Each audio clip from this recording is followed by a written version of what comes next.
Right. So we're back with another one with special guest, Mr. Sean Barber. What's going on, my man? How are we, boys? Yeah, Yeah, very good. good. Thank you Chucky's for feet. having me on the show. It's a pleasure. I'm an absolute massive fan. I think I've seen every single episode of the 101, and Yeah, man. I think Oh, I I honestly think don't get it though, because we get this all the time, and I'm like, why do people watch this shit? We just I'll chat tell shit. you I'll tell you why, right? Because well, first of all, I love the original TV series with Frank Skinner. I Yeah. thought it was brilliant. The whole concept of the show is really appealing to me. And then when you coincide that my other passion, which is bodybuilding, and then on top of that, you're talking real. Do you know what I Yeah. mean? There's no bullshit. It's honest. It's true. And I think that's what grips people with it, because it's within the fitness industry and the bodybuilding industry. A lot of it's fake, right? A lot Oh, of it's a it's lot of a lot of bullshit. it's fake and it's misleading and it's fictitious. But that's what I love about you guys. You just tell it how it is, and I think the industry needs more of that. I think so.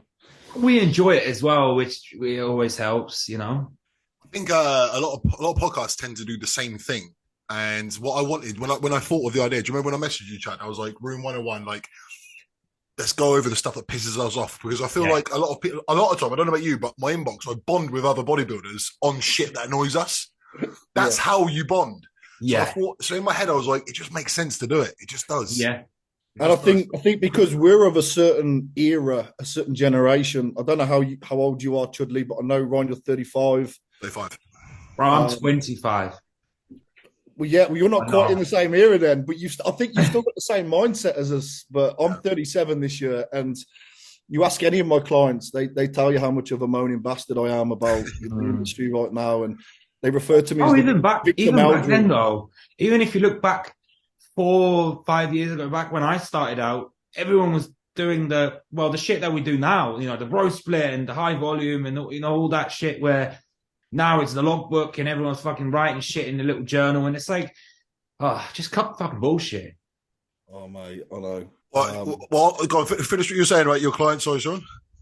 Yeah, so I mean, there's so much shit on Instagram, across multiple facets and scenarios within the industry that I'm forever bombarding my output on my clients, and they refer to me as the Victor Meldrew. If you've ever seen One Foot in the Grave, Yeah. you know who Victor Meldrew is. Yeah. You may not know him, Chudley, but he's this Yeah, guy that just goes around daily life moaning about everything, and that's what they see me as. I'm just Relatable. completely Well, yeah. Sean messaged me today, Chad, and he was like, "Do you want me to have anything prepared? Do you want me to like bring anything?" I was like, "Just make sure you got a few like things that wind you up to like bring up." And he Yeah. was like, "Oh, mate, I got a fucking few, mate."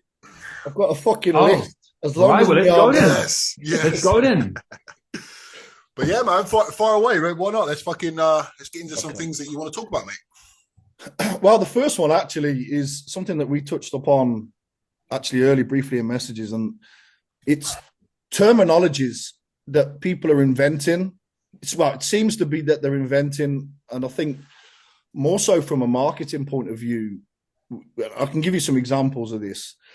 We said about this one earlier about resistance profiling with certain machines, and things like mesocycles with certain aspects of training periods. And when I think of this, and I try and think of things logically and rationally, and this is why I think it's all a marketing ploy, because imagine going back to the 90s and approaching Ronnie Coleman, right, and saying, right, what I want you to do with this machine, it's all about resistant profile. So I want you to put 3 plates on the middle one, 2 plates on and then talk about, okay, so for the next 6 weeks, Ronnie, we're going to go 6 weeks with a mesocycle. Can you imagine approaching Ronnie Coleman with that kind of fucking strategy?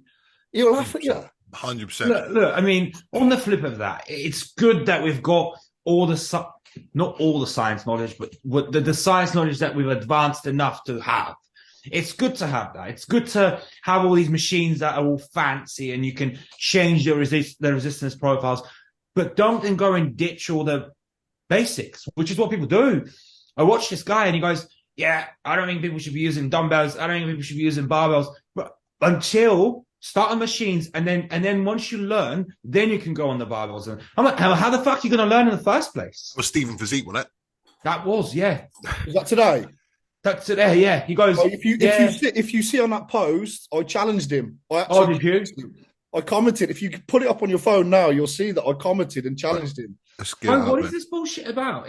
And then after I challenged him, he went on his story and did a story about my challenge.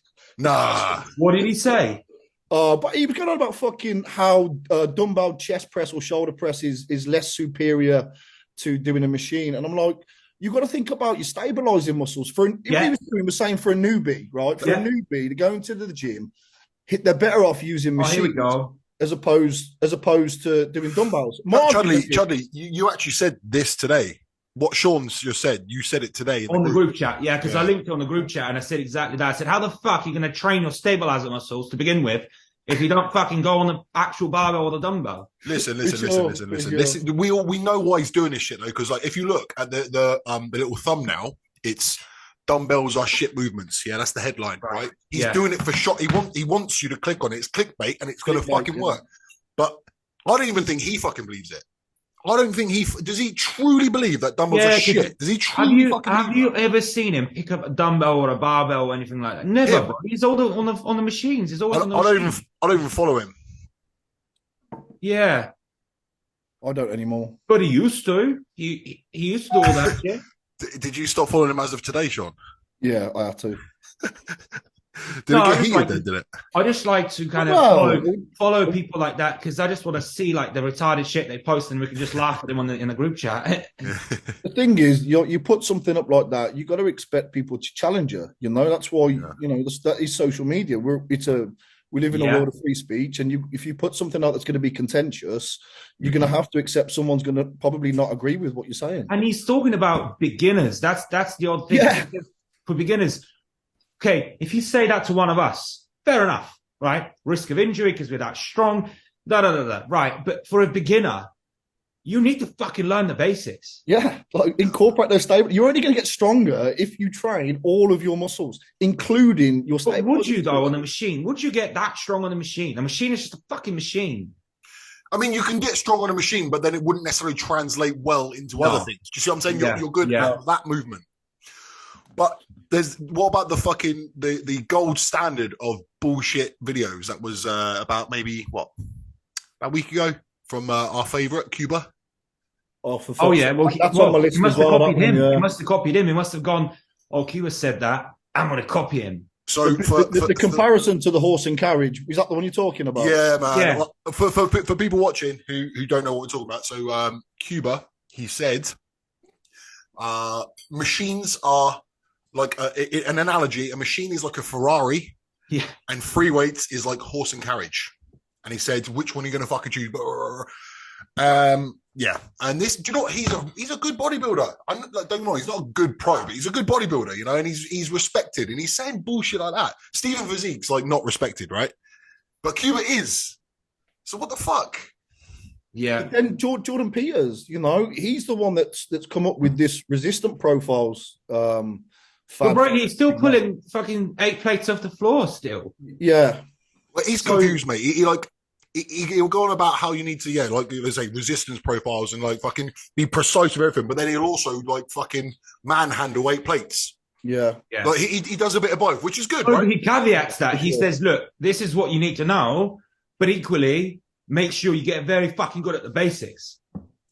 And that again, like going back to that video today with Stephen Physique, for a beginner, you have to know the basics. Yeah. So a dumbbell chest press would be an obvious exercise to start with.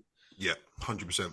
And that's what you're taught at PT school. You know, that's the very first thing that you're taught at the basic level.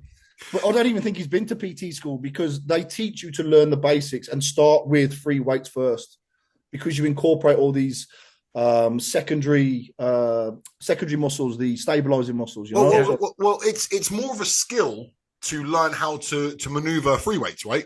Like, so for example, if I were to now, like, let's go like this: so dumbbell row, barbell row, back squat, deadlift, incline bench press. These are skills that you can't. It's very easy to get them wrong. Okay, it's very And then when you compare it to a machine, it's pretty much impossible to get a machine wrong because it does it for you, right? Yeah. So it's not, forget about getting strong and stable muscles. Just think about the skill that it takes. It's something you need to master, right? That's why when someone's like, "Here's how you do a leg extension," I'm like, Yeah.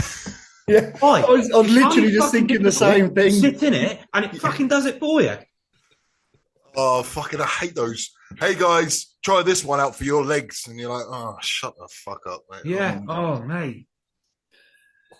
Yeah, but that Cuba one the other day, that really got to me. And I had to do a story about it because...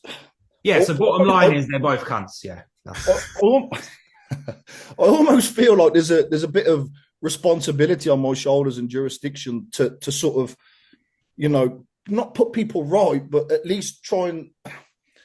Cuba's like a flag. He goes the direction based on who's coaching him at the time. So if JP is taking over his training, he's like, yes, 7 plates deadlifts. If I don't know, that other guy that coached him in that, the proper science guy with John Jewett, he'll then go, that's hypertrophy guy. Huh? Hypertrophy dude. What's his name? Joe Bennett. No. No, I don't know.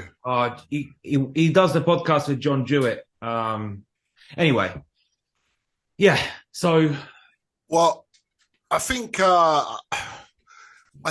anyone with half a brain can fucking tell. I truly believe that they're doing this like it's a marketing ploy, right? It has to be. Yeah, you know what I mean? Like because do you know? Funny enough, I don't know the names of these people. I get sent them every now and then, and in our little group that we're in, right? It's like skinny little fuckers who have done nothing in the industry, fuck all muscle, and they're like going on about fucking some real scientific bullshit. And it's just like, because you're not very good, you need to bulk out your product.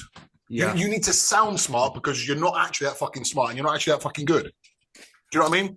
Yeah. So I get it in a sense, you know, from a money making sense, I get it because there are people that are going to buy into that fucking weirdly. But... It's almost like the term deload. You know, deload, when you deconstruct that word, it's just a rest. It's a rest period.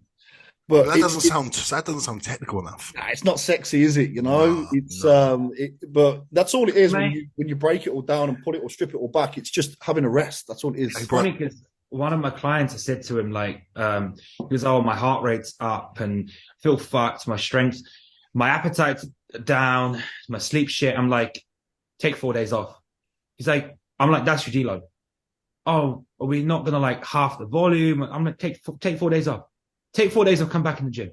The only reason why people call it a deload is because they hate the idea of not going in at all. So they want to go in, so they move about and they feel like they've done a bit. Do they really? Because it's kind of like, if you need it, you fucking need it. So many of my clients, I tell them to take time off, and they struggle. If they don't want to take time off, they're not training hard enough. I look forward to my fucking rest day.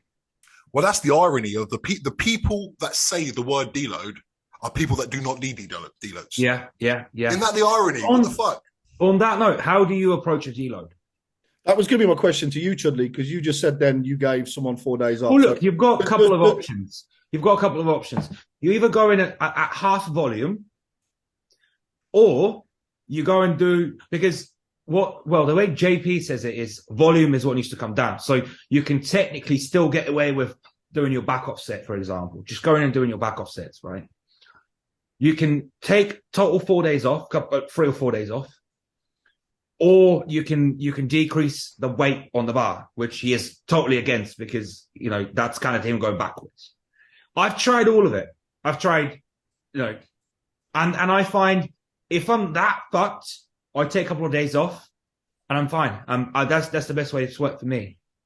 And what would you do with the food during that period? Obviously, depending on the goal, like if you were cutting, would you put the food? If I'm in prep, I'm not taking deloads. Well, I'm not taking deloads now. I could be throughout the prep. No, I could be as fucked as I am. I could be on my fucking ass. I'm not going to take a deload. Well, hold on a minute. Well, that's an interesting one. Yeah, because you might need to, right? So actually, you and me talked. I think it was just you and me, not even in the group chat, Chad. You were talking about how like zero carb, like from now on, and I'm telling you now, and I'm sure Sean can agree as well. When you've done a few preps, I've done the no carb, and it didn't yield a better look. I've gone too hard. Like, I've done the hour and a half cardio and the fuck all carbs. I've done that shit, and it didn't give a better look. And once upon a time, who was it? Dan McNabb, Big Pal Nasty. He said to me, and it just stuck with me. He said, sometimes you got to know when to not push. And it was just the most basic thing, but it's the first time that someone had put that to me. Yeah. Because in my mind, it's like, go. And he said, fucking hold on. But let me give you the feedback that my body's giving me. I feel great energy-wise. I'm like, I feel too good. I'm like, why? That's surely not normal. I shouldn't feel this good. Hold on. But you said if I was on my ass, I still wouldn't take one.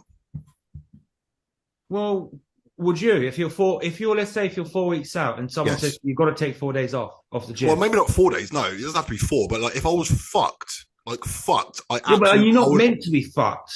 But what would make me make the decision on that at 4 weeks out? If you were saying you were fucked, you got to take that as well with a pinch of salt with the client. What they're perceived to be fucked. Yeah. What I would be looking for would be, how does the physique look? Is it inflamed? Yeah. Have you lost a lot of detail through your quads? Is your midsection a little bit bloated or distended because you're a little bit stressed, because you're fucked?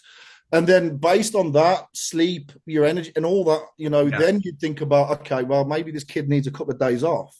Yeah. And then you pull back and then probably you drop that little bit of water retention that's blurring out the lines. Yeah, I'd probably still pull my cardio. I'd probably still pull the expenditure over not training. Yeah, and I tend to find that with females, I have to manage it a little bit more closely, especially with the sort of the deloads or pulling back a little bit, because they're a lot more sensitive actually to pushing. And I had people at 2-3 weeks out last season, and I've had to give them 2 days off or something like that, because we've been pushing. So sometimes, and it's made the look of the physique better because you've dropped that little bit of fatigue, and that little bit of inflammation. Yeah, I think that's such a good point. Basically, it's based on feedback, right? Not recovering, lack of strength, or strength going backwards, body weight's not dropping, whatever. Yeah. And there's definitely a time and place, and I think it's quite not an old school. It's quite an immature way of thinking to just push constantly. Yeah. Oh, sure. Yeah. It's based on the feedback, but I think if you feel a little bit fucked, like the way Cuba's always like, oh, deload, and it's like every 4 days a fucking deload. Like when the fuck are you training, bro? Yeah. No, I agree with that one. And do you know what, right? Do you know the other thing as well is that I put too much trust in clients. Like when they tell me they're fucked, I'm like, I don't believe anyone. Do you know what I mean? Like they're just vying for a bit more food or something. Do you know what I mean? Yeah. They're like, oh, bro, honestly, I'm just fuck off. Get in the fuck. Yeah. If someone's 4 weeks into their prep and they're saying they're hungry and fucked, tough. You just get on with it, man. And this is the other thing, the length of prep, which you just said. Like, if you're someone that's been dieting for 16 weeks and you've still got another 10, you've got plenty of fucking time to deload and do all that shit. But if you've pulled yourself in and you're like, right, 12 fucking weeks. Well, there's no fucking time for deloads in that time. No. I always feel bad for those people. I had a client, he's not with me anymore. He's a really nice dude, right? But he was prepping for prep, right? Because he was so out of shape. He was so out of shape. Anyway, so I was like trying to prime his body, get ready for it. So he hadn't even started. He wasn't even 1 day into proper prep, and he was starving hungry. And I was like, oh, mate. I was like, bro, this is not going to be good for you. This is not going to be fun. Do you know what I mean? If you're someone who genetically, because I do think there's a genetic element to it. If you're genetically hungry all the time, bodybuilding is going to be a fucking slog. Mm. Do you know what I mean? I bet you guys know those people who are hungry all the time, right? Oh. Do you ever find those people that come to you and they're like, I want to prep? And I'm like, yeah, you're probably like a year out. Because what we've got to do is you can't, because they think, right, I'm starting at, I don't know, I hate body fat percentages, but 25% body fat and in 16 weeks you can be stage ready. That doesn't work like that. I'm like, we first need to get you in a position that you can actually go through a fucking prep. Absolutely. Again, it's weird to put numbers on it, but you probably need to be close to around about the 15% mark, right? And we know what that looks like. It's like slight visible abs and, a little bit of definition out, here, there and everywhere. But there's a lot of people who are carrying a lot of body fat thinking that it's, for some reason, they've just heard online that it's 16 to 20 weeks. Yeah. Like that's the amount of time it takes no matter what. But it definitely depends on your start position, for sure. Yeah, and I'll give you a little story as well. I took someone on just after Christmas. They were first timers, boyfriend and girlfriend. I think they were like early 20s. So they're of this younger generation now where, you know, they kind of want everything given to them, if you like, and they don't want to earn it. And so I did their plans and everything. And they were both carrying what I would consider to be excess body fat. So they wanted to compete in September. So I thought the first thing we should do is just do a little bit of a tidy up and just reduce some of that body fat, like you just mentioned, to get them ready to be in a good position to start prep. So I did the plans. And for the girl, I started off literally at a baseline of 1,700 calories on a training day, and just a little bit lower for rest day. And she messaged me straight away and said, I'm a little bit worried that I'm going to be losing muscle tissue on this level of low calorie. So I was like, okay, well, first of all, the body doesn't work that way in terms of breaking down muscle tissue. When you're already carrying excess amounts of body fat, the body will go in sort of breaking down the fat first before it even considers breaking down proteins or muscle. And the other thing, obviously, to take note from that is she thought 1,700 calories was low, you know, and this is like, you're going to have a fucking shock when it comes down to more like the 1,200 or 1,300 mark. And I've had to go lower than that with some people. Oh, yeah. Women have to go below 1,000. Let's be honest. They fucking Bro, do a lot of time. I'm on 1,500 now. What the fuck? You know what I mean? It is what it is, like. And, you know, when you know, people talk and they say, oh, I was on fucking 900 calories. Or that. Well, I'm sorry. This is the fucking sport, you know, and it is what it is. Takes what it takes. That's it. I always explain it to people. I'm like, look, just because we live in a time where you can just go to the shop and buy whatever you want, it doesn't mean like the body thinks that way. You always want to go back to biology and almost like survival instincts. Like, we're designed not to eat every day. We're not designed to be able to fucking go in the fridge and grab yourself whatever you want. It's like we're designed to hunt for food and go days without it. And equally, your metabolism's not going to down regulate in 2 days because, you know, you need to find some fucking food. It doesn't know when it's going to find it. Equally, your energy levels aren't going to just drop because you need to be alert to try and fucking find food. So it's, you know, but. Well, I think a lot of people is just habits. They're in a habit. Every time they feel that slight bit of hunger, they'll go to the fridge, right? Yeah. So it's breaking the habit. Like, and when I get a client say to me on a check-in, they'll be like, oh, I'm really hungry. I'm like, you know, you're not like, come on, you're really hungry. Come on, you're not. Yeah. If you're carrying like 20% body fat and you're eating 5 meals a day, I'm sorry, you're not really hungry. You're fucking mildly peckish at most. Do you know what I mean? Or just bored. All that. I just think but people see the physique, you know, so they see like the Chris Bumsteads and they'll see things like that, and that's the glory, but they don't know what it took to get that. Yeah. You know what I mean? They only see the fucking end product, but they don't realize that actually it's the monotony, the day-to-day monotony, you know? Yeah. And sometimes you know when people feel say about being hungry, do you ever ask them, like, if you could eat anything right now, what would it be? And they'll go, pizza or like a donut. And I'm like, you're not hungry then.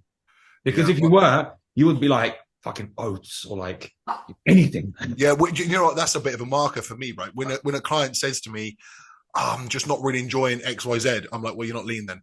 Because when you're lean, fucking it all tastes good, doesn't it? Let's be honest, it does. Like right now, like how good are oats, Chad? Oh my god, fuck, you know.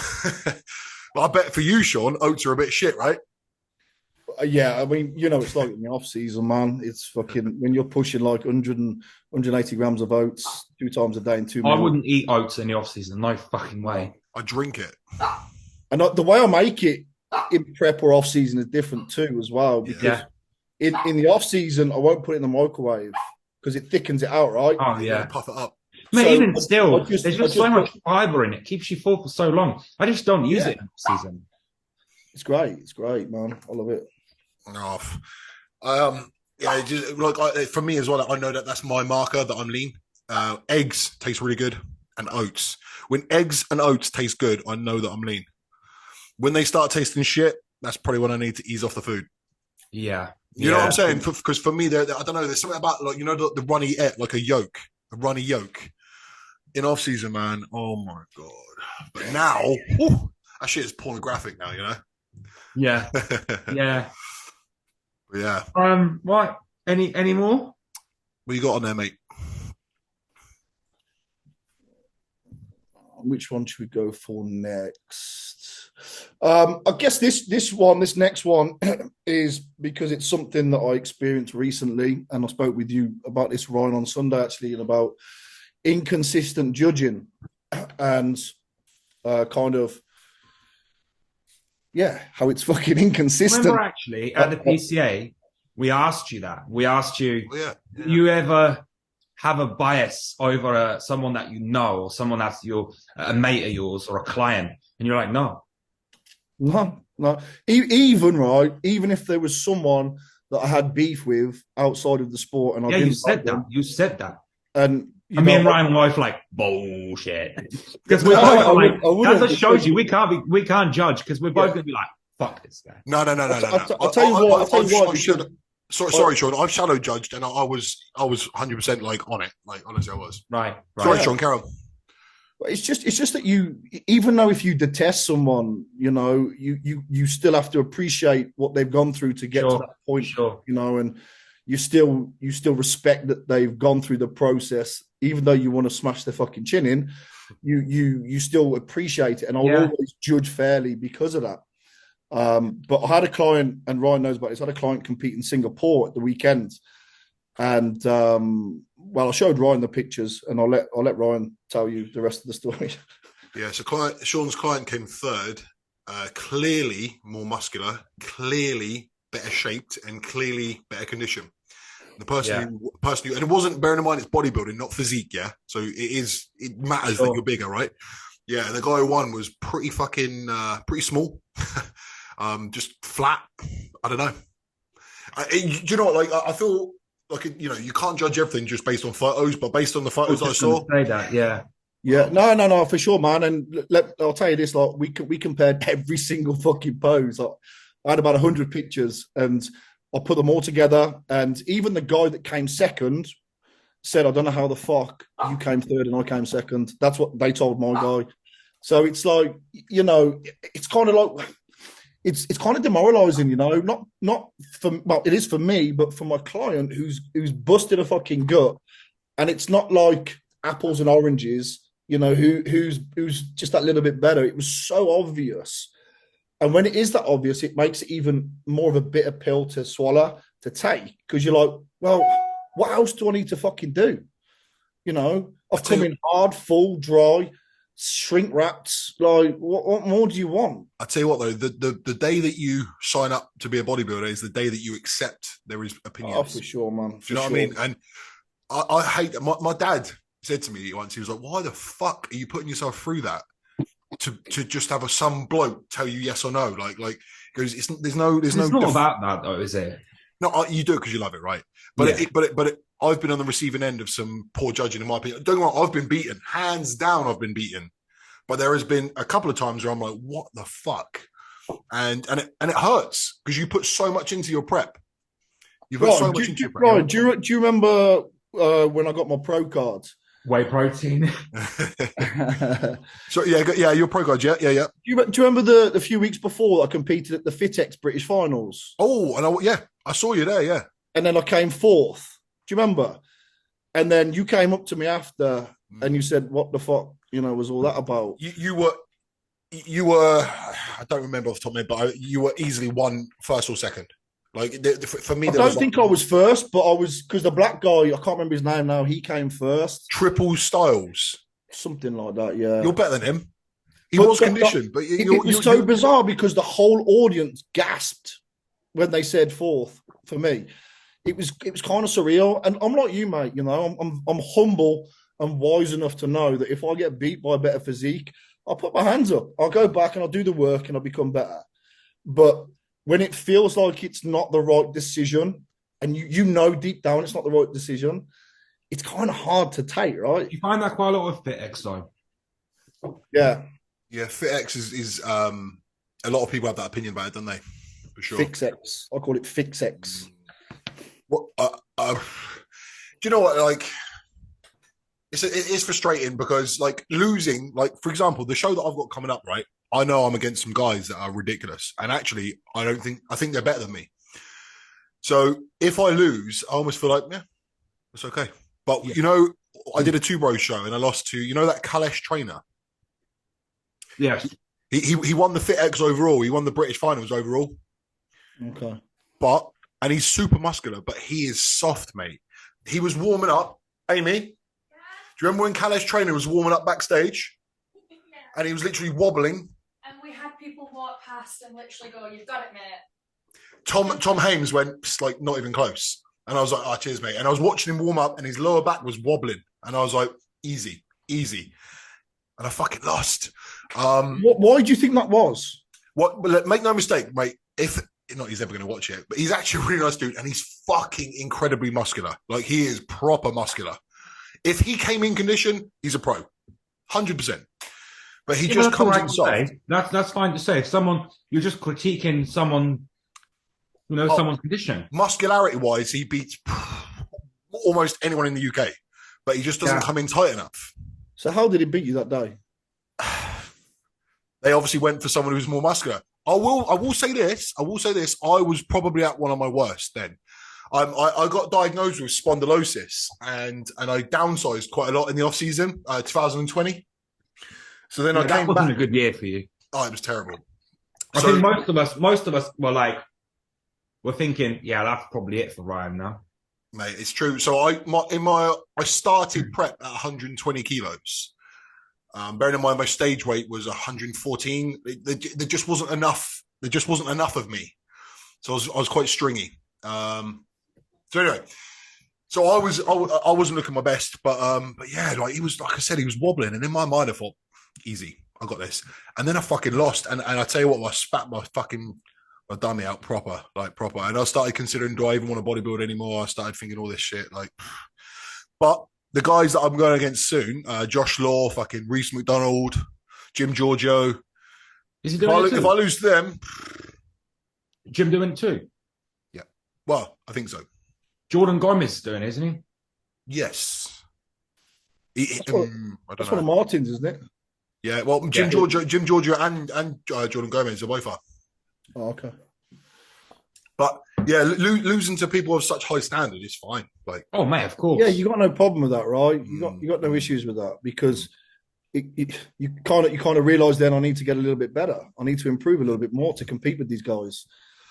So that isn't a problem, and it's the ones that you mentioned that you feel like you actually do have a very good chance of beating someone, and for some reason it just doesn't happen. Whether it's politics or what they wanted on the day was slightly different, or for me that shouldn't ever be an issue. Like what they wanted on the day, the criteria is there; it's written down on all these federations, so it shouldn't. Yeah.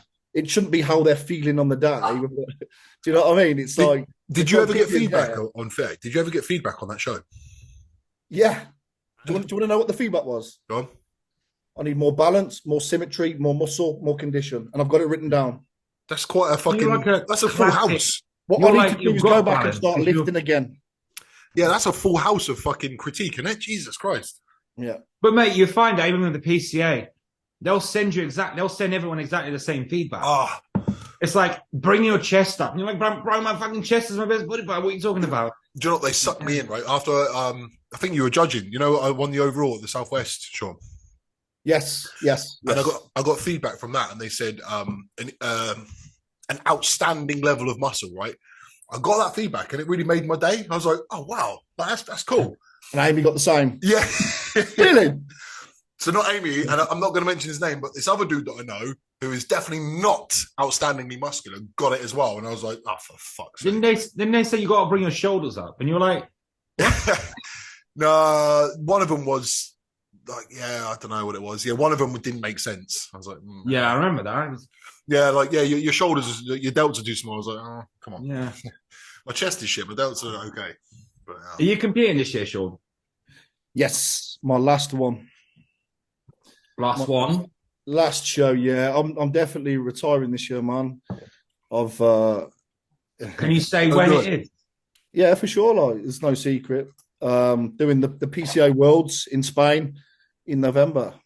That's the one, probably and only show that I'm going to do. People are pushing me to do a two bro show, but I've always been quite stern that I would never compete with two bros. But yeah, the PCA Worlds, I've got my pro card, so I want to do the one pro show and just see what it's like. And then if I didn't do it, I'd always regret it. You know. Hey, Sean, do you remember when we met each other in that gym in Birmingham? I don't remember which one it was. Before you got your pro card. Oh, elite, yeah, elite. And then you were saying it was your last go. You were saying to me, you were like, I don't know if I'm that good. I don't know if I'm good. And I said to you, fuck no. You're like, not only are you good enough, like I feel that you're like a front runner. Do you remember? Yeah, I remember the conversation. Yeah. You were like doubting yourself. You were like, I don't know. And I was like, no, you're a front runner for sure. Then you won the British title and you won your pro card. I know, like, ultimately we had the conversation on Sunday. I know that, like, you know, if you've had enough, you've had enough. But I just feel like there's just more in you. You're a really good bodybuilder, and I just feel like there's more in you, mate. I remember that conversation that you were just talking about, and when I said that I don't feel like I'm good enough, I actually did a story on my Instagram yesterday about this, and I always go into every competitive season that I do, I put myself as the underdog. Like, there's no pressure on me then. There's no pressure. There's no expectations. And it keeps me hungry. You know, if I go in there thinking I'm already a champion, yes, technically I'm a British champion. I've got a pro card. But I feel if I start doing what a lot of people do and they become a little bit arrogant or... Do people do that, though? Like... I think so. I think they get a little bit of Insta fame or they win a show and then maybe they get a little bit complacent with all of the stuff that I would have thought none of us are ever happy with how, like, we're always like, this needs to get better, this needs to get better. Like, are any of us thinking, yeah, I'm the best? I think there's people that are arrogant, yeah. Yeah, there definitely are. Maybe I'm just following the wrong people then, but some of the people that I follow, for sure, man, like they are very... I'd go as far as saying cocky. And there's a fine line between confidence and arrogance. There's definitely a fine line, I believe. Yeah, definitely. I see some of the comments. I see, I'm like, I can't believe you're actually saying that. They're like, you think that was something? Wait, you ain't seen nothing yet. Wait till you see next year. And you're like, yeah, it's like I'm getting my pro card this year. That's a really good saying with a lot of people at the moment. I'm going to get my pro card. It's like, you know, you're setting yourself up to look a bit of a dickhead because if it doesn't happen, what are you going to say then? Well, that's it. Like when I won my pro card, I didn't intend to get it. The fact that was the same with me, Ryan. That was the same with me. Yeah. And that's why when I said to you beforehand that was going to be my last season, I wasn't expecting to get British champion, let alone for them to throw that pro card at me. So it's only because of that I've decided that I want to do that one pro show. Because if I don't, I know that I'm going to regret it, you know. And then once I've done that, for me personally, because I have no interest in the IFBB Pro League, there's nowhere else I can go from that. From doing a pro show, there's nowhere else I can go. I think where my head goes with it is this, right? So you're 37 soon. When are you 37? 38 this year. Sorry. Okay, so right, but there will be a time where you physically can't, right? But now you can. So my thing is, right, what if you stop now and then you get to like 41, 42, 43, and then all of a sudden your body ain't as fresh as it was? That's my thing. They do like a Masters over 40 and over 50, don't they? So there's always shows on. But my category, classic, is predominantly now a young man sport, you know. And some of these classic guys that are coming through, they're training at, you know, 15, 16, and they're jumping on a course at 18, 19, and then 23, 24, that, you know, they're chasing Chris Bumstead, you know, with jokes aside. But some of these kids now, they're just too good, you know, and I'm 38 this year and I'm sort of on the decline now, I feel. Not only that, and I said to you this, like, I don't feel, not that I don't feel as hungry, but I certainly feel like it's more of a chore now and a job prepping as opposed to the last couple of preps where it was just like, you know, it was just more for the love and the passion, 100%, which it still is, but you know, it's just starting to feel more like a job. I think if your coaching is kind of like a priority, I don't care what anyone says, you can't be a good bodybuilder and a good coach as together because something has to give. Yeah, in prep, your clients are going to take a down step. Yeah, they just will. And if you're constantly trying to compete, What? Hold on. Yes and no. Right now, I tell you what, I am way more efficient now than in the off season. sure. But let's I'll say, wait. right, me too. I'm actually so much more on board with my plan now. Yeah. But like that's because we're up for a longer time.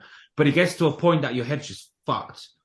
And you can still respond to clients and this and that and obviously make decisions but your workload is not, you're not going to be able to take on as many, or you're kind of just almost like too concerned about yourself. And I'm not talking about now. I'm talking, let's say you get your first show out the way, then you go and do the second one. You know, that's when it starts to kind of hit you. Yeah, I mean that year in 2021 when I did when I got my British title and the pro card, I did 5 shows back to back, 5 shows leading up to that, and I was fucked. Like I was fucked.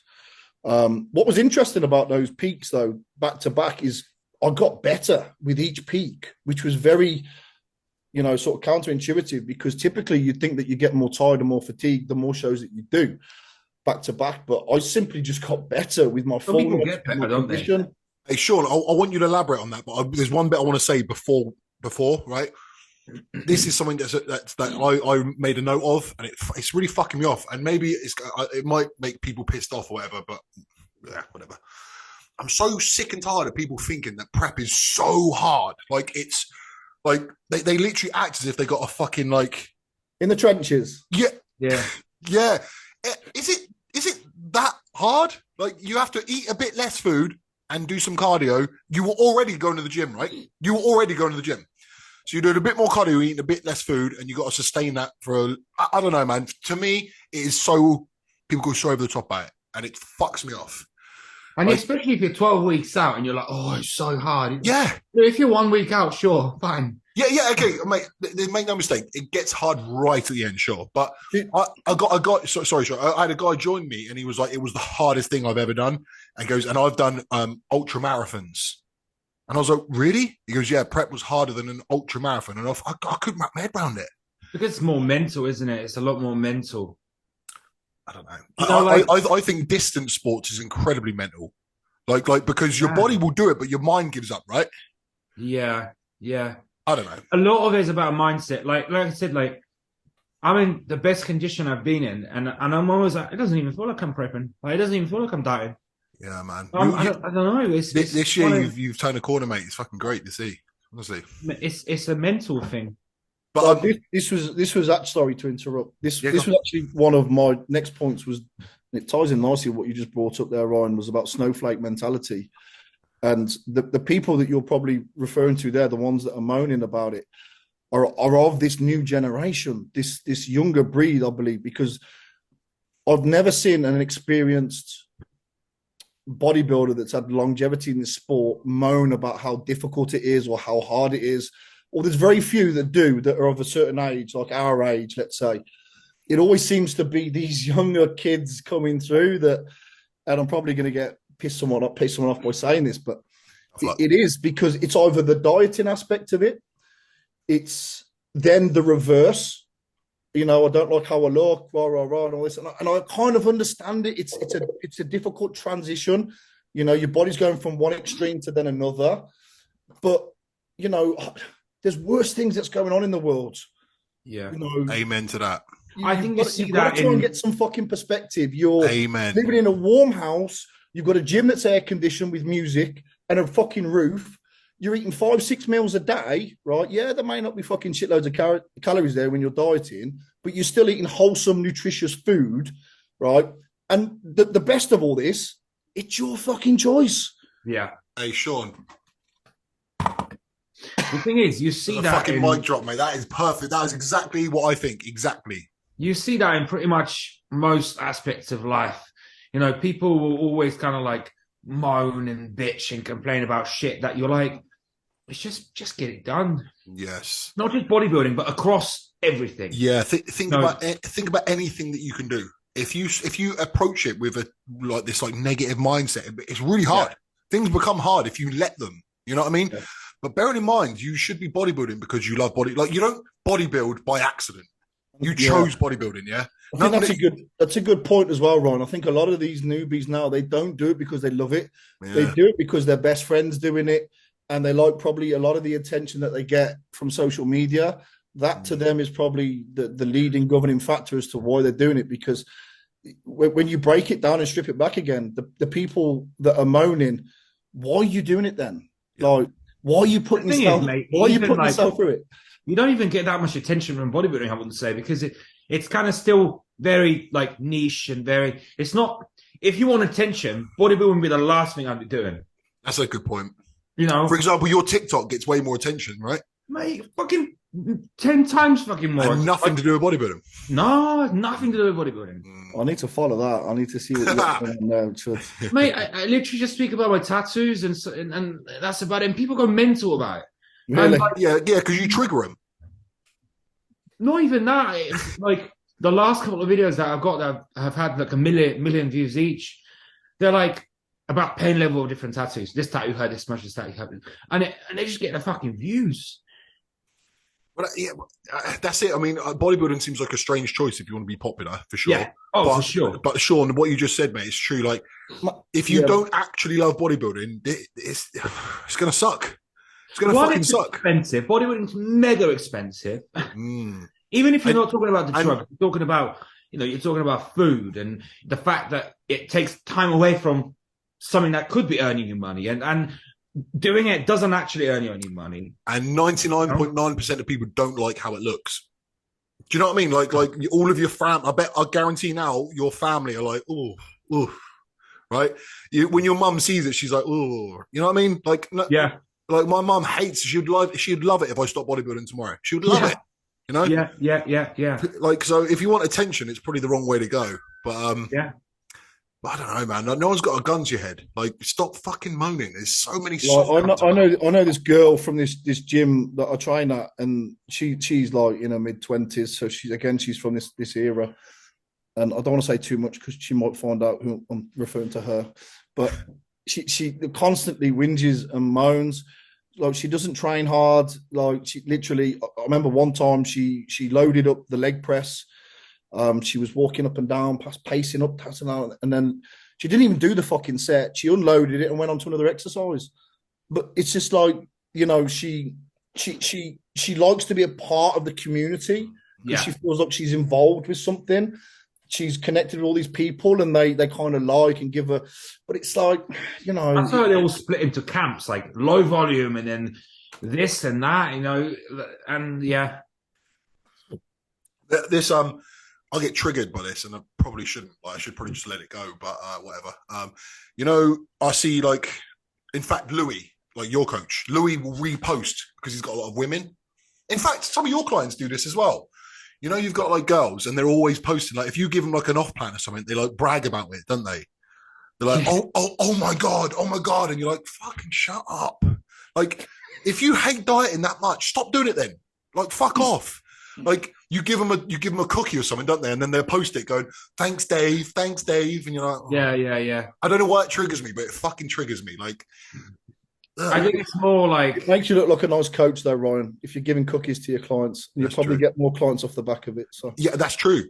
I had a client start with me once, and the first thing they asked when they got the plans was they were asked about cheat meals, and again, triggered. From the office, the first thing you're thinking about is how, what kind of like treats you can have. Yeah. Well, I've got this one client. Actually, you know him, right? Nick. Big pecs. No, he used to train in.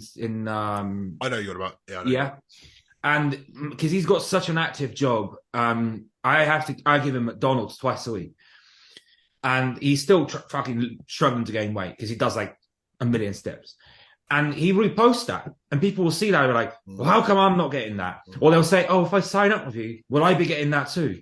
And I'm like, no. But he's pretty much the only one that gets that, and that's on plan. That's on the plan, and it's because is he a bodybuilder, Dave? No, but he looks really good. I'll show you a picture. No, he's not a bodybuilder, but he works in construction, mate. So his expenditure is mental. He's in good shape, man. He gets McDonald's. Yeah, this is exactly what I'm saying. I can't give him enough food to get him to gain. We'll gain a little bit and he'll drop it. We'll gain a little bit and he'll drop it. It's because he just expenditure is so high. Do you believe that he's eating everything? Yeah, because his food's not that high. It's not like your level high, but for him it's high. It's just that obviously no, and again, like I don't want to put too much weight on him, but it's in a way that it still kind of have to fit the food in. So I know I keep using the word triggered, but obviously it's like a word that I enjoy at the moment. But like, yeah, like so food obsession triggers me from clients. What would you say is the thing that triggers you that a client will do, like a common thing? What you mean, like a request or like? Yeah, like, I don't know. Like, is there something that comes up like day to day, and it just like pisses you off? Fucking sweets pre-workout. Oh yeah, That's like a powerlifter thing, isn't it? Harry, it's a fashion, man, and it's fucking screwing my head. Like Haribo's pre-workout. Triggered. And it's massively like I've never been asked that. I've never been asked that. Oh, I have. Really? I have. Really? Yeah. I get asked a lot about intro workouts. Shall I be using our intro workout? What for? Well, it's because JP says so. No.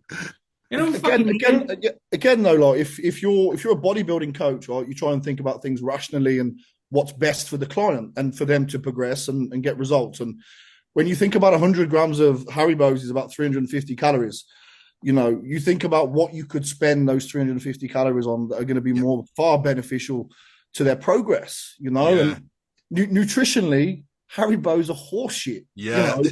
This is a good point. This come up with two of my clients in the last month or so. They keep going on about if it fits your macros. Like, so what's the difference between a meal plan and a macro split? And I'm like, look, if you want faster results, better results, so better recovery, better performance in the gym, better body composition, better digestion, eat a meal plan. Yeah. Stop obsessing about this bullshit. Like going to make up your calories with a Greg's and going to make up your calories with a chip pizza or a chocolate bar. Look, if you want to, these are also the same people that moan that they're not in shape.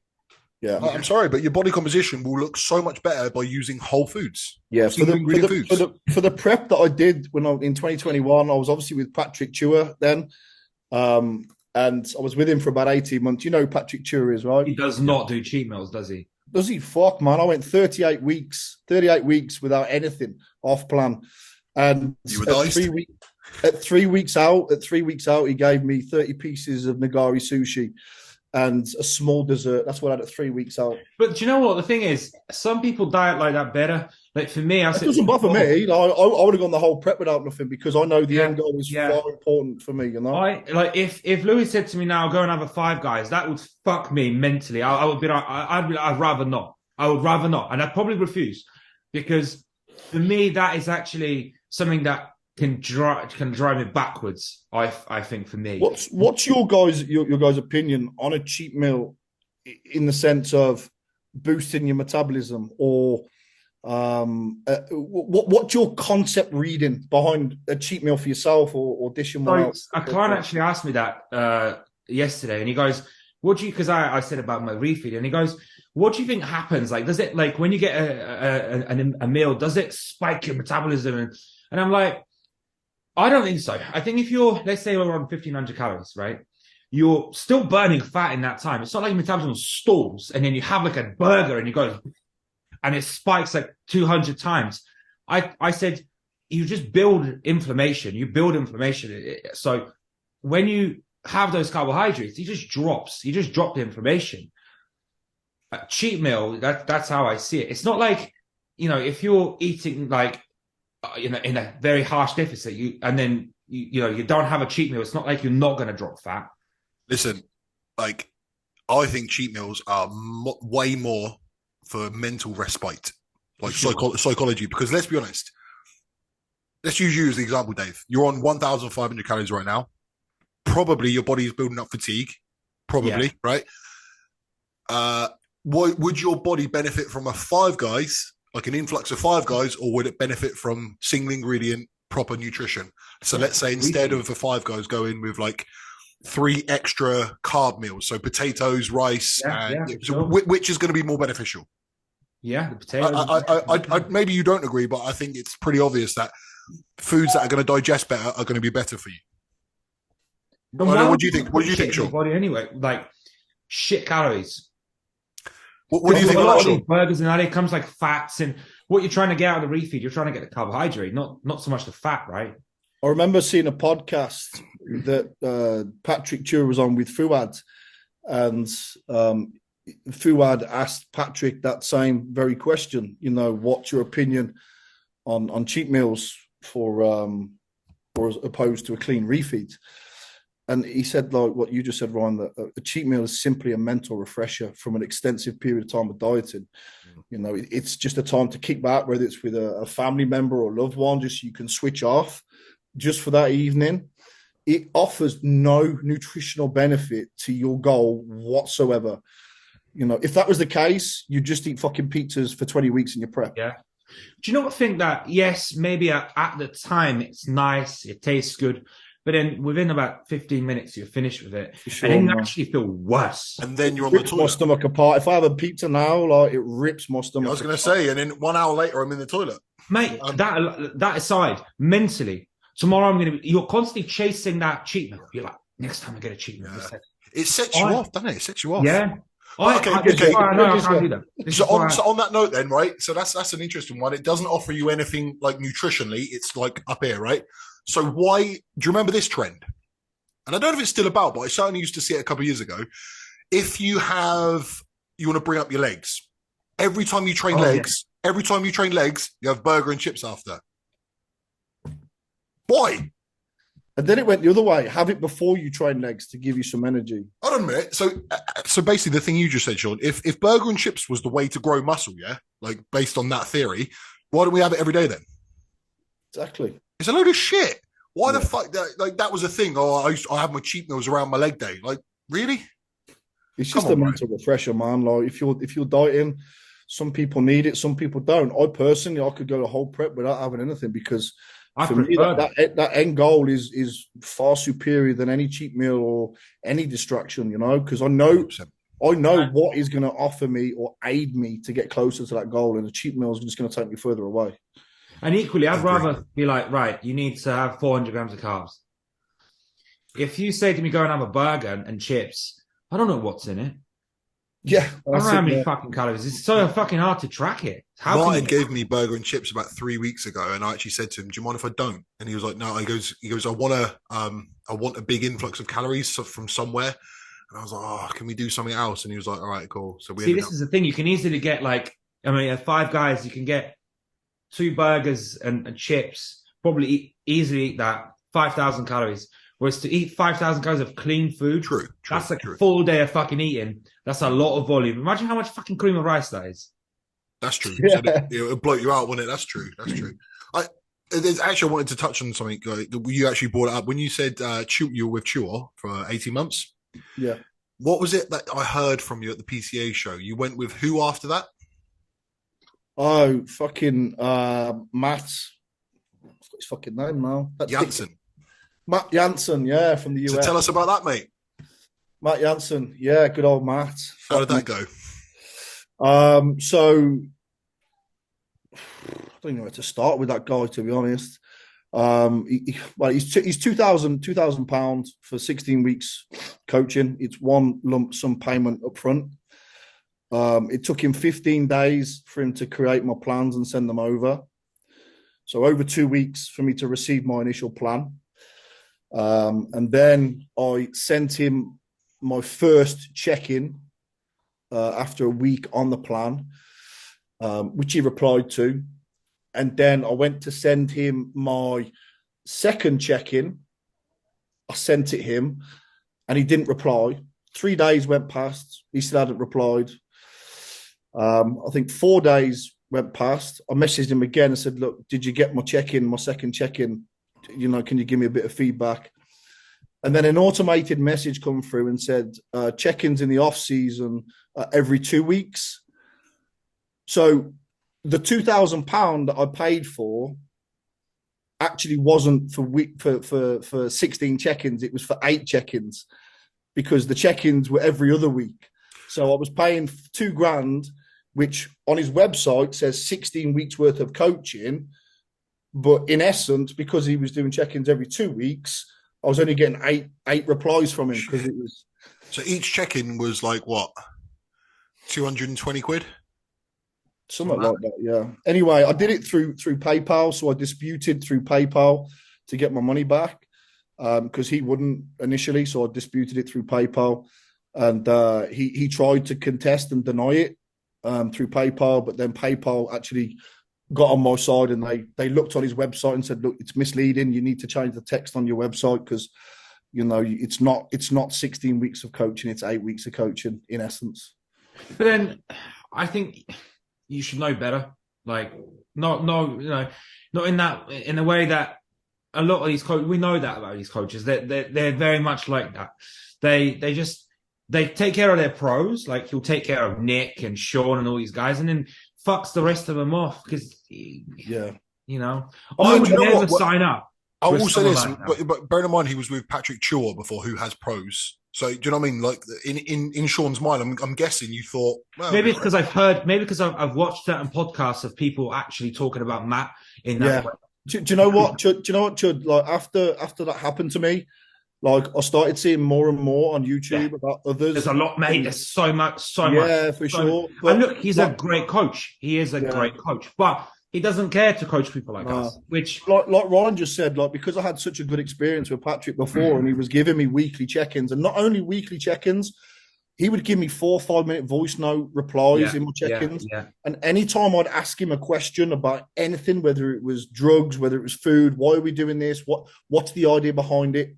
He would never get arsey with it. He would never say, are you questioning my methods?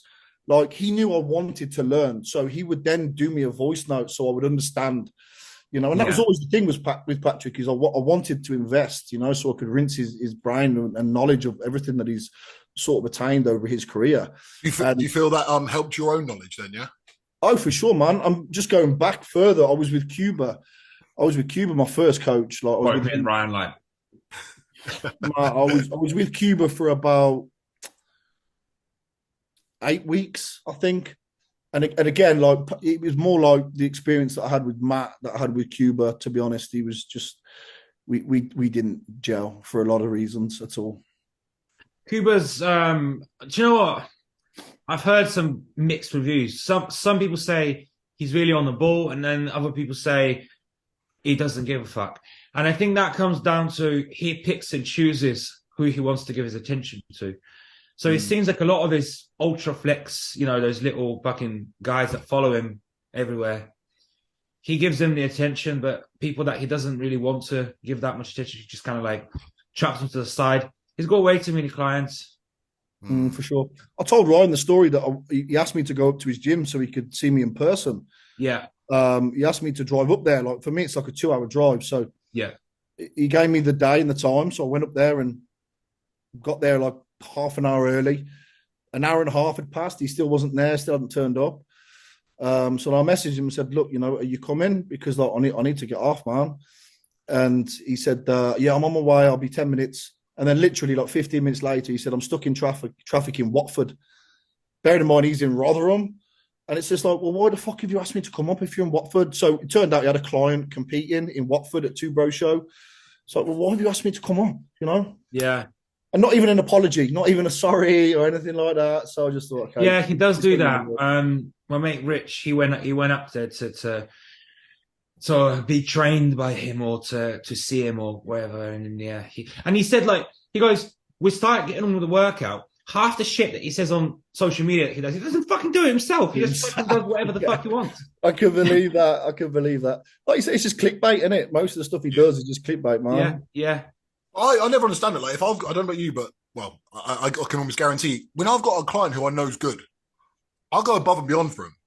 You see the potential, and you're even like people that aren't good. You still got to give him the service. Do you know what I mean? You treat everyone like that, but know, like if I had someone like Sean join me, yes, I'd be like, fuck yeah, So for him to do that is, I don't know.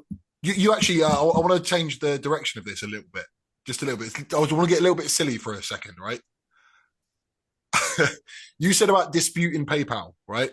And before we came on, we had something in the Oh group no, chat. you're not going to talk about that, are you? Go on. I thought it would just be a bit of a laugh, right? Okay, yeah, go on then. So some guy messaged me. He emailed me saying, he just emailed me a picture of a money bag, and I went, sure. And then he went, I'm generous, and I went, cool. And he goes, cockpick, and I went, cool, great idea. And I'm just playing along, right? Anyway, he goes, how much? And again, I just went, 250 quid.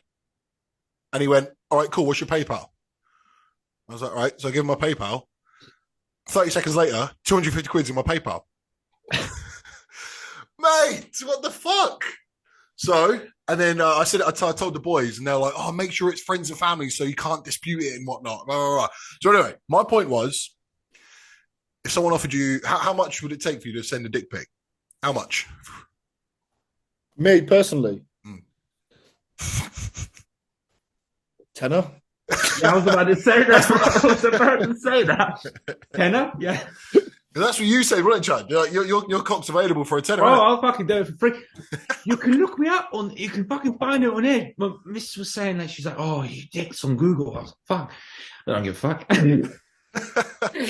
But mate, 250 quid. 250 fucking quid. So was it supply and demand or? Maybe. Is it an ongoing contract? Or? Well, so he actually asked. He said, "How much to massage you in person?" Mate. Oh, God. I said more than you could afford, and he went, "Oh right. yeah, till he names his price." Yeah, to be honest, mate, if it came in my account, I might be tempted. No. It's like, but I don't know. For me, like £250 for a fucking photo, easy, Mate, crack me, right? easy. And I put it in the group, and one of the lads was like, "No way, it's got to be like 10 grand or something." It's like, Mate, it's a slippery slope that is. You'll be on OnlyFans by the end of the week. Mate, 8. I said this before. No, you're on it. I am not going on it. Yeah, but I reckon you will eventually. What's your opinion on it, Sean?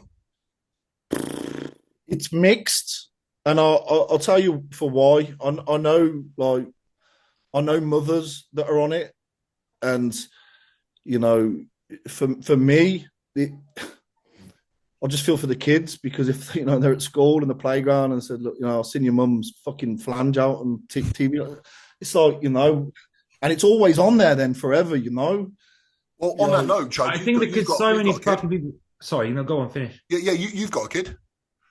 Yeah. But look, the thing is, right? Because it's so like mainstream now, which actually it's a bit annoying because it's actually really saturated. Every fucking cunt does it. For sure, yeah. And it's almost kind of like lost its magic a little bit.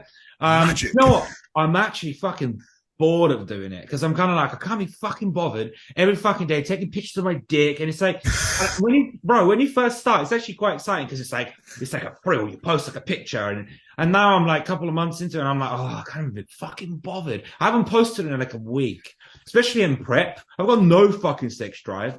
I'm like, I cannot be bothered to do shit. So I'm kind of half tempted to not even bother, like fucking.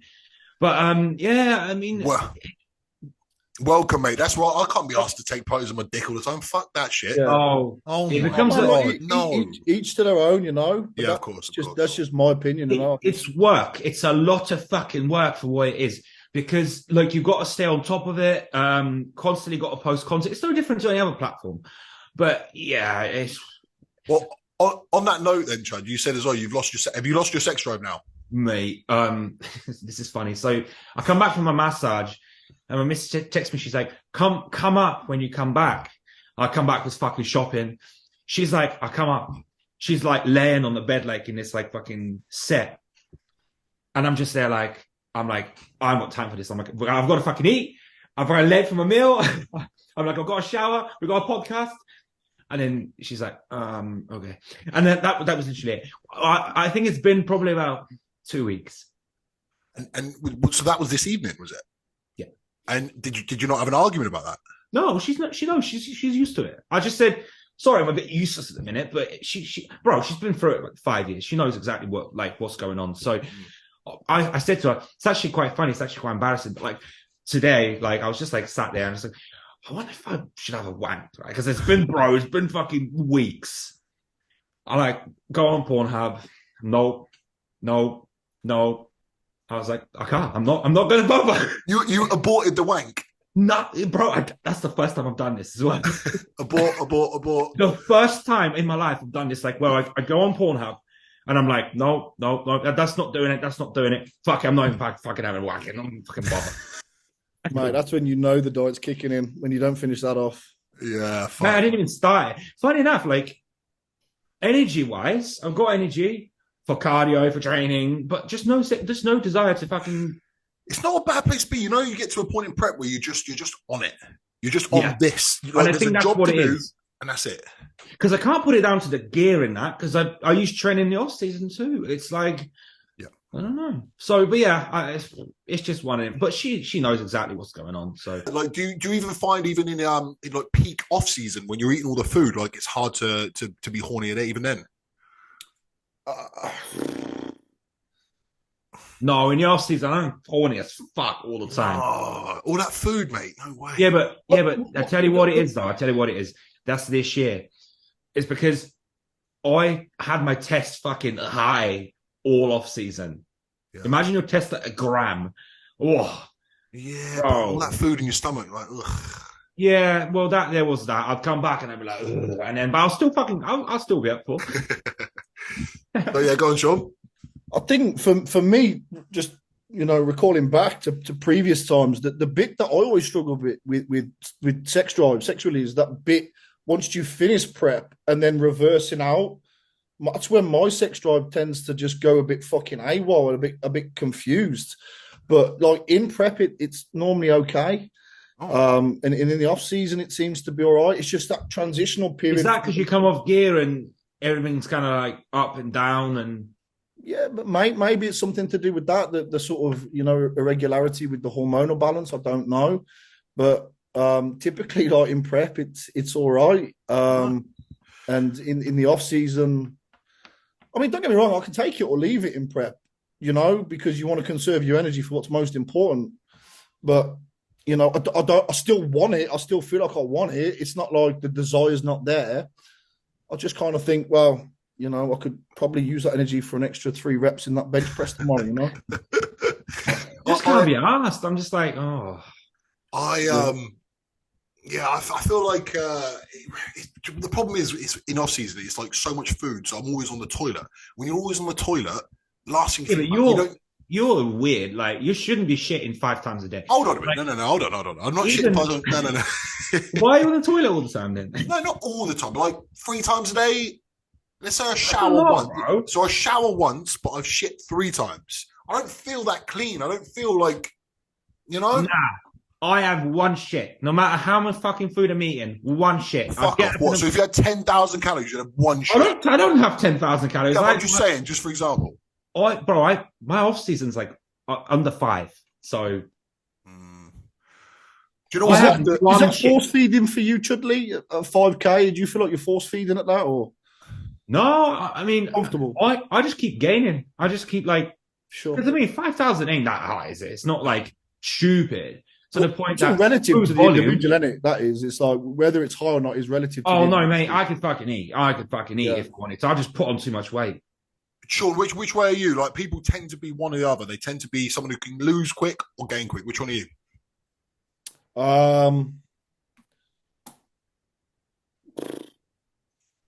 I'm both.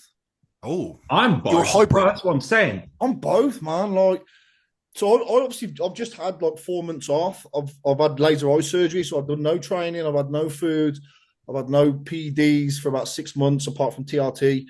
And that was like 8 weeks ago. I started kicking it off again, getting back into the groove with things. And I've put on like 8 or 9 keys in 8 weeks, but a good 8-9 keys. I've definitely got leaner and thicker and more fuller in muscularity, and I've put on good size, I feel, in 8 weeks. But going the other way, it kind of just drops off me. For that entire prep in 2021, I did no cardio, 0 cardio at all, none, not a fucking drop. Wow. I did. You have to go low in the food though. No, I was on about 2,500 calories. Oh, really? Yeah. See, that's where, for me, I can finish my off season on 5. And bro, I I honestly can say I could have probably got to like 300 on probably 5.5 had I carried on for another 3 months. Because my weight just every week it fucking went up. It went up. Every pound and a half, easily. What's your calories in the off season, Ryan? How far do you push it? What's the highest you've been with it? I've been up to 8,000 before. But you know what? When I was at 8,000, that's when I was shitting 5 times a day because my digestion was fucked. So this off season just gone, I went up to 7. How low do you take it in prep? I'm at my lowest point now. Martin changed me this morning. He changed me to 3,200. Okay. So, so there might be some people listening going, that's not that low. But bearing in mind, I'm 120 lean. Yeah. You know what I mean? That's what I'm saying. It's relative to the individual, right? What's low to you might not be low for someone like, someone who's 6'2" and 120 pounds or 120 kilo or whatever, Yeah. So I genuinely think some people just need to diet on, like for me, when I know I need to diet, and I've tried that where I'm like, I want to slowly drop myself in, and it's kind of like, nah, I got to get dropped, and I got to get dropped right down. Well, the method that Louis taken with you is pretty fucking mad. Like cards on the table quite early.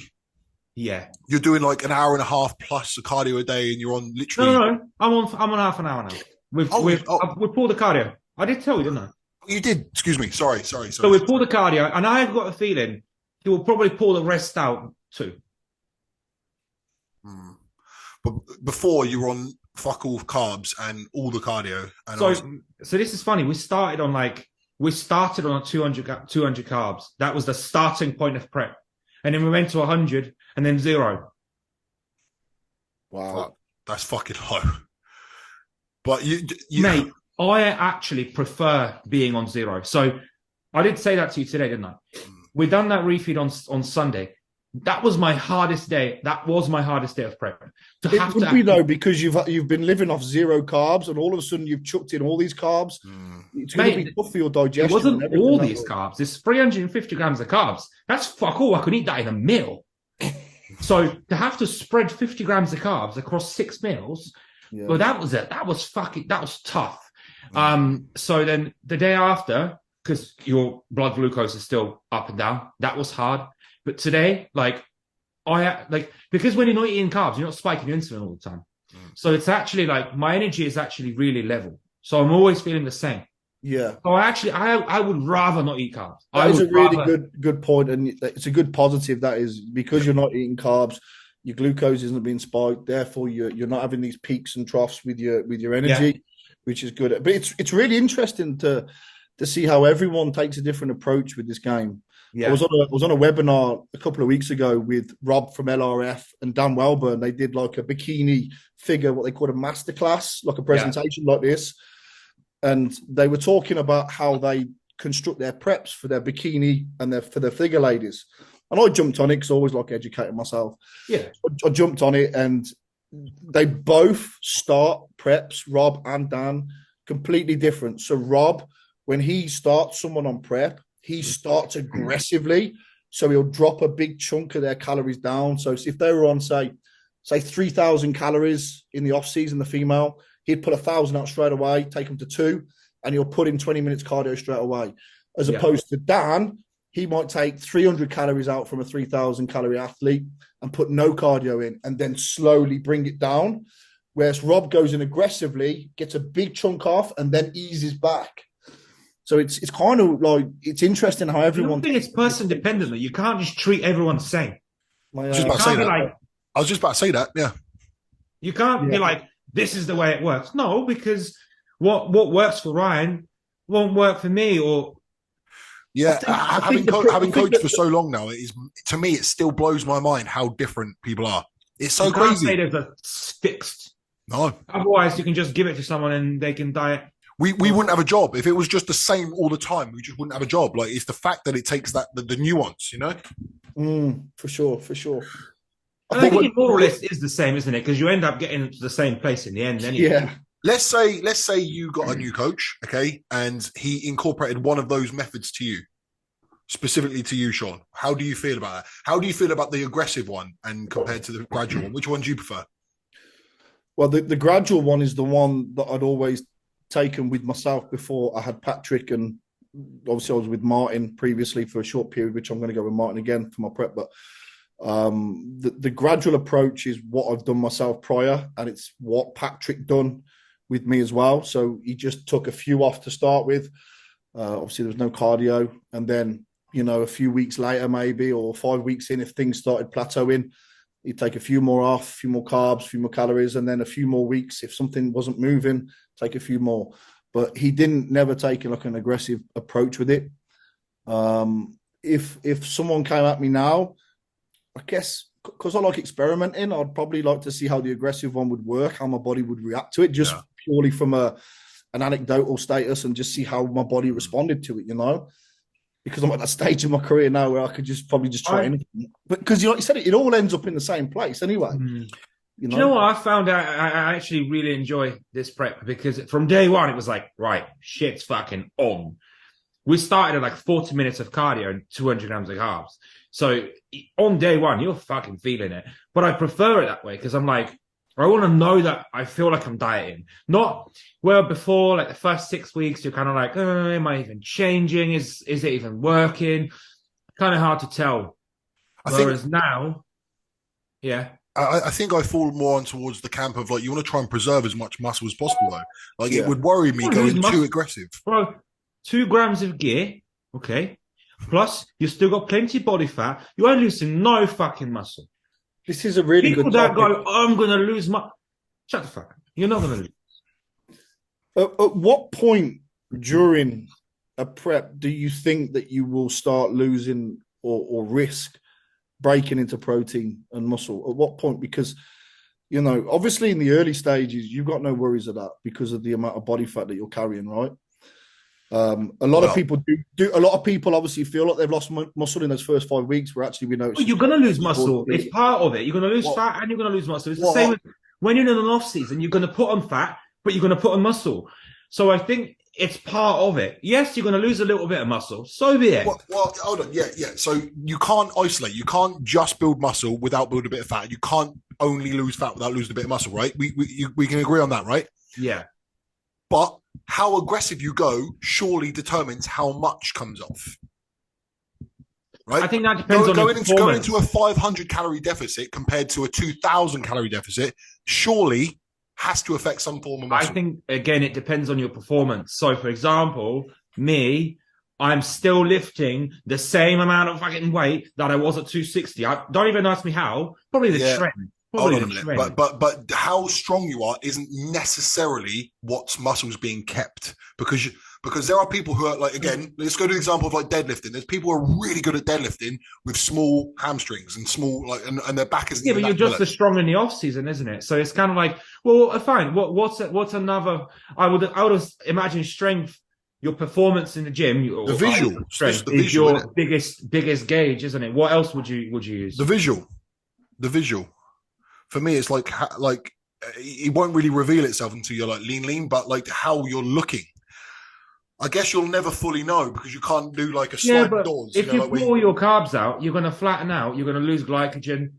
But is that muscle? I don't think that's muscle. I think that's just glycogen. Well, no. But if you go too aggressive in terms of the deficit, then I believe that you will sacrifice some muscle, like some muscle.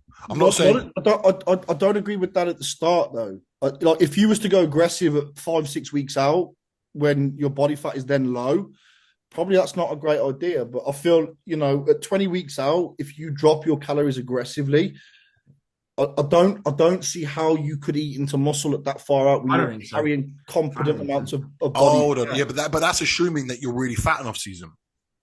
At no point am I fat in off season. If we're talking to someone at 10% at 20 weeks out, then that's a different story. Yeah, but that's a totally different prep. You're not going to ever get to that point where you're going to, you know, drop yourself that low. But the way I think of it is start off aggressive, take the body fat off, and then at that point, you can then ease off, like pull your cardio out. I mean, look, your cardio has been pulled.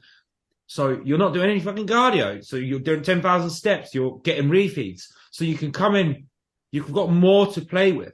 Whereas if you're someone that's like gradually coming off, and then at four weeks out, you're in the condition of 6 weeks out, then you got to ramp it up. then you're going to fucking lose muscle because you're in the yeah. Or Precisely. maybe there doesn't need to be two camps. Maybe there's an in between.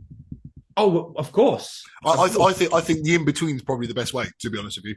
Which is the Oh, traditional in way, between, right? which Yeah. is in Just between. So if you between, go, just take a bit off. yeah, if you go like a 250 calorie deficit to Uh-huh. like 2,000, or Uh-huh. what about the bit in the middle?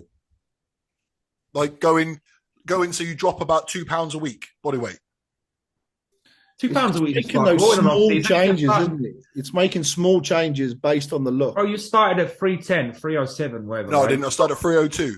Okay, so you've dropped, what, 17 kilos, did you say? Yeah. In how long? 9 weeks. Right. 36 so pound that's in 2 1 kilo a week. week, right? Near on. Yeah, so I've dropped 2 kilos a week in it. So basically. that's technically very aggressive. Yeah, but I would say the first 5 kilos came off without even like Was that no all, aggression. was that all Zero. fat or was that muscle as well, though? I would say the first initial bit is digestion because of I'm literally not Yeah. physically eating as much food, and glycogen. Yeah. Yeah. So the This is first what- 5 kilos, is glycogen and digestion for sure. That's what I mean. So if you went aggressive at the start, you got no worries about losing tissue at the Well, start. that's only in the first week or two, but then I'm talking like for the first like 6 weeks.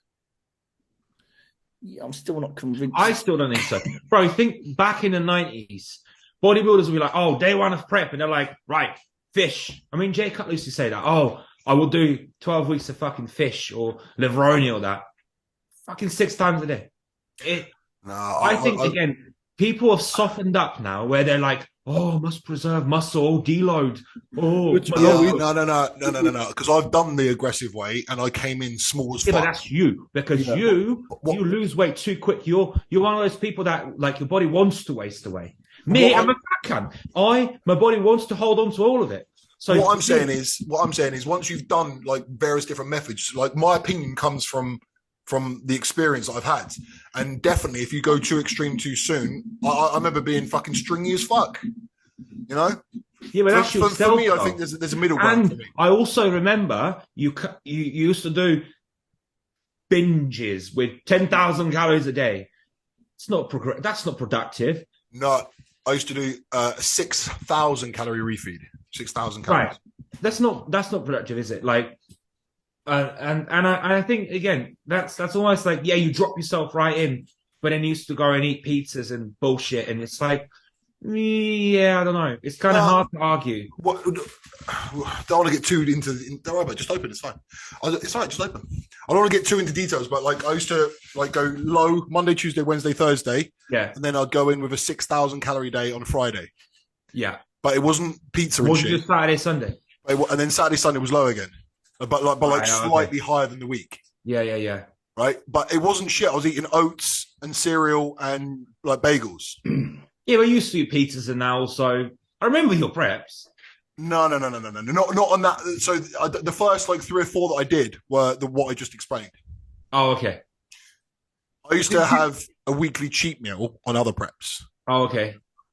Do you remember a guy called Skip Hill? Do you remember him? Yeah. Skip Hill. Yeah, Skip Hill. I still Yeah. watch podcasts with him. Do you know do you ever see his method for The carving skip loads. skip loading? Oh yeah, Yeah. I've heard of that. I tried that right for when I competed in 2019 for the Saxon Classic, and this is when I was coaching myself, and I did the whole Kevin Larone thing where I went like cod and vegetables like 6 times a Yeah. day for like the Yeah. last 6-7 weeks. Thin skin, bro. Oh man, I was fucking shredded though. Like I was shredded. Yeah, how much muscle I lost, I don't know, but a couple of weeks out, I tried that skip loading, which is basically just fucking sugars. It was like cake bars, Rice Krispie squares, all Any this shit you stuff. can fit. Any shit you can do with sugars and cereals, you throw it in, and you just. Yeah, but surely it made you like watery as fuck. Oh nah, man. Honestly, I don't know the science behind it, but when I woke up the next morning, I was sucked in. I was veiny, Bro, I don't dry. think there's science behind it. It just says you got 2 hours to basically just binge as much as you can. Yeah, That's the yeah. science. Listen. Right, as much as I would never look- do that. I would That never. look looks good in the gym, and that Yeah. looks good when you go to your bathroom. But on stage, that doesn't work. Oh, I mean, it did. Like when I checked in the morning, it produced the best look of my prep. But the thing is with that I don't. I can't get on with is you can't really manage it. No. You can't really configure all the calories, and you can't really be accurate. I would never with it. trust the client with that. Yeah, you couldn't, could you? No. I just think that's such a I don't know. I can't get on board with that. I think that's a Well, bullshit way of skips doing it. are really Oh, old for sure, school, man, it is. old school, It is. very, very old school. It's just stupidity. Like if you don't do that, then you're going to set havoc to your digestion. Surely. Of Yeah, course. Oh, yeah. yeah. I just don't understand why you would do that. I don't know. I mean, he swears by it, doesn't he? Like he swears by it. Yeah. Oh. The junk loads and the skip loads and No. He spoke about how he did a skip load on DNP. That was funny. Oh, fuck. I bet that was dripping with sweat. Oh, my God. He thought he was dying. Can I ask, Sean, actually, I was meaning to ask earlier, how did Patrick peak you? Nothing like crazy. I'm quite the person that don't need a lot of carbohydrates. My tolerance level for them isn't great. And like I'm very sensitive, so I can get away with not many. When you say that, what do you mean? What in terms of volume? In terms of like when you say sensitive, like not very sensitive to them, like what happens? So what I mean is I don't need 1,000 or 1,500 grams of carbs to fill out. Right. If I do, my midsection distends and I just wash out, and it's just too much. So, 300 grams, 400 grams like a day or something like that is enough to peak me.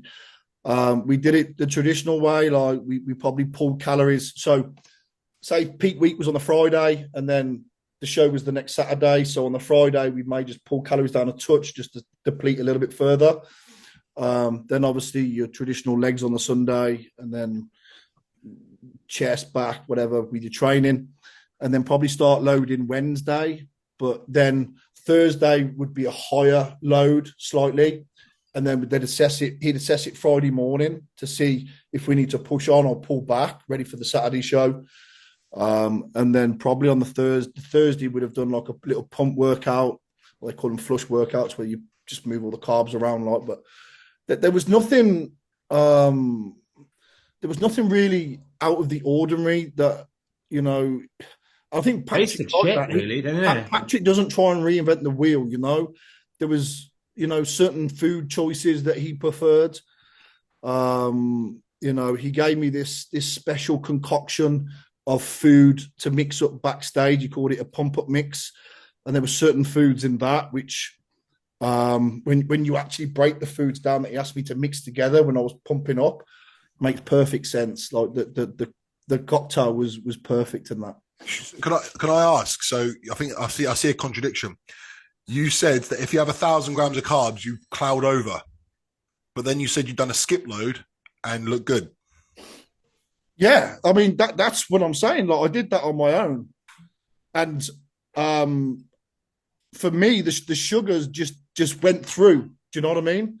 So you're saying the skip load is specifically sugar, and a carb load is more whole foods. Is that what you're saying? Yeah, for sure. So obviously with Patrick, there was no cake bars, there was no Rice Krispie Square bars. Okay, we're talking rice, we're talking potatoes. Skip does like that, pizzas and burgers and shit as well. But the skip loading is obviously fast acting sugars, so it's in and out very, very quickly.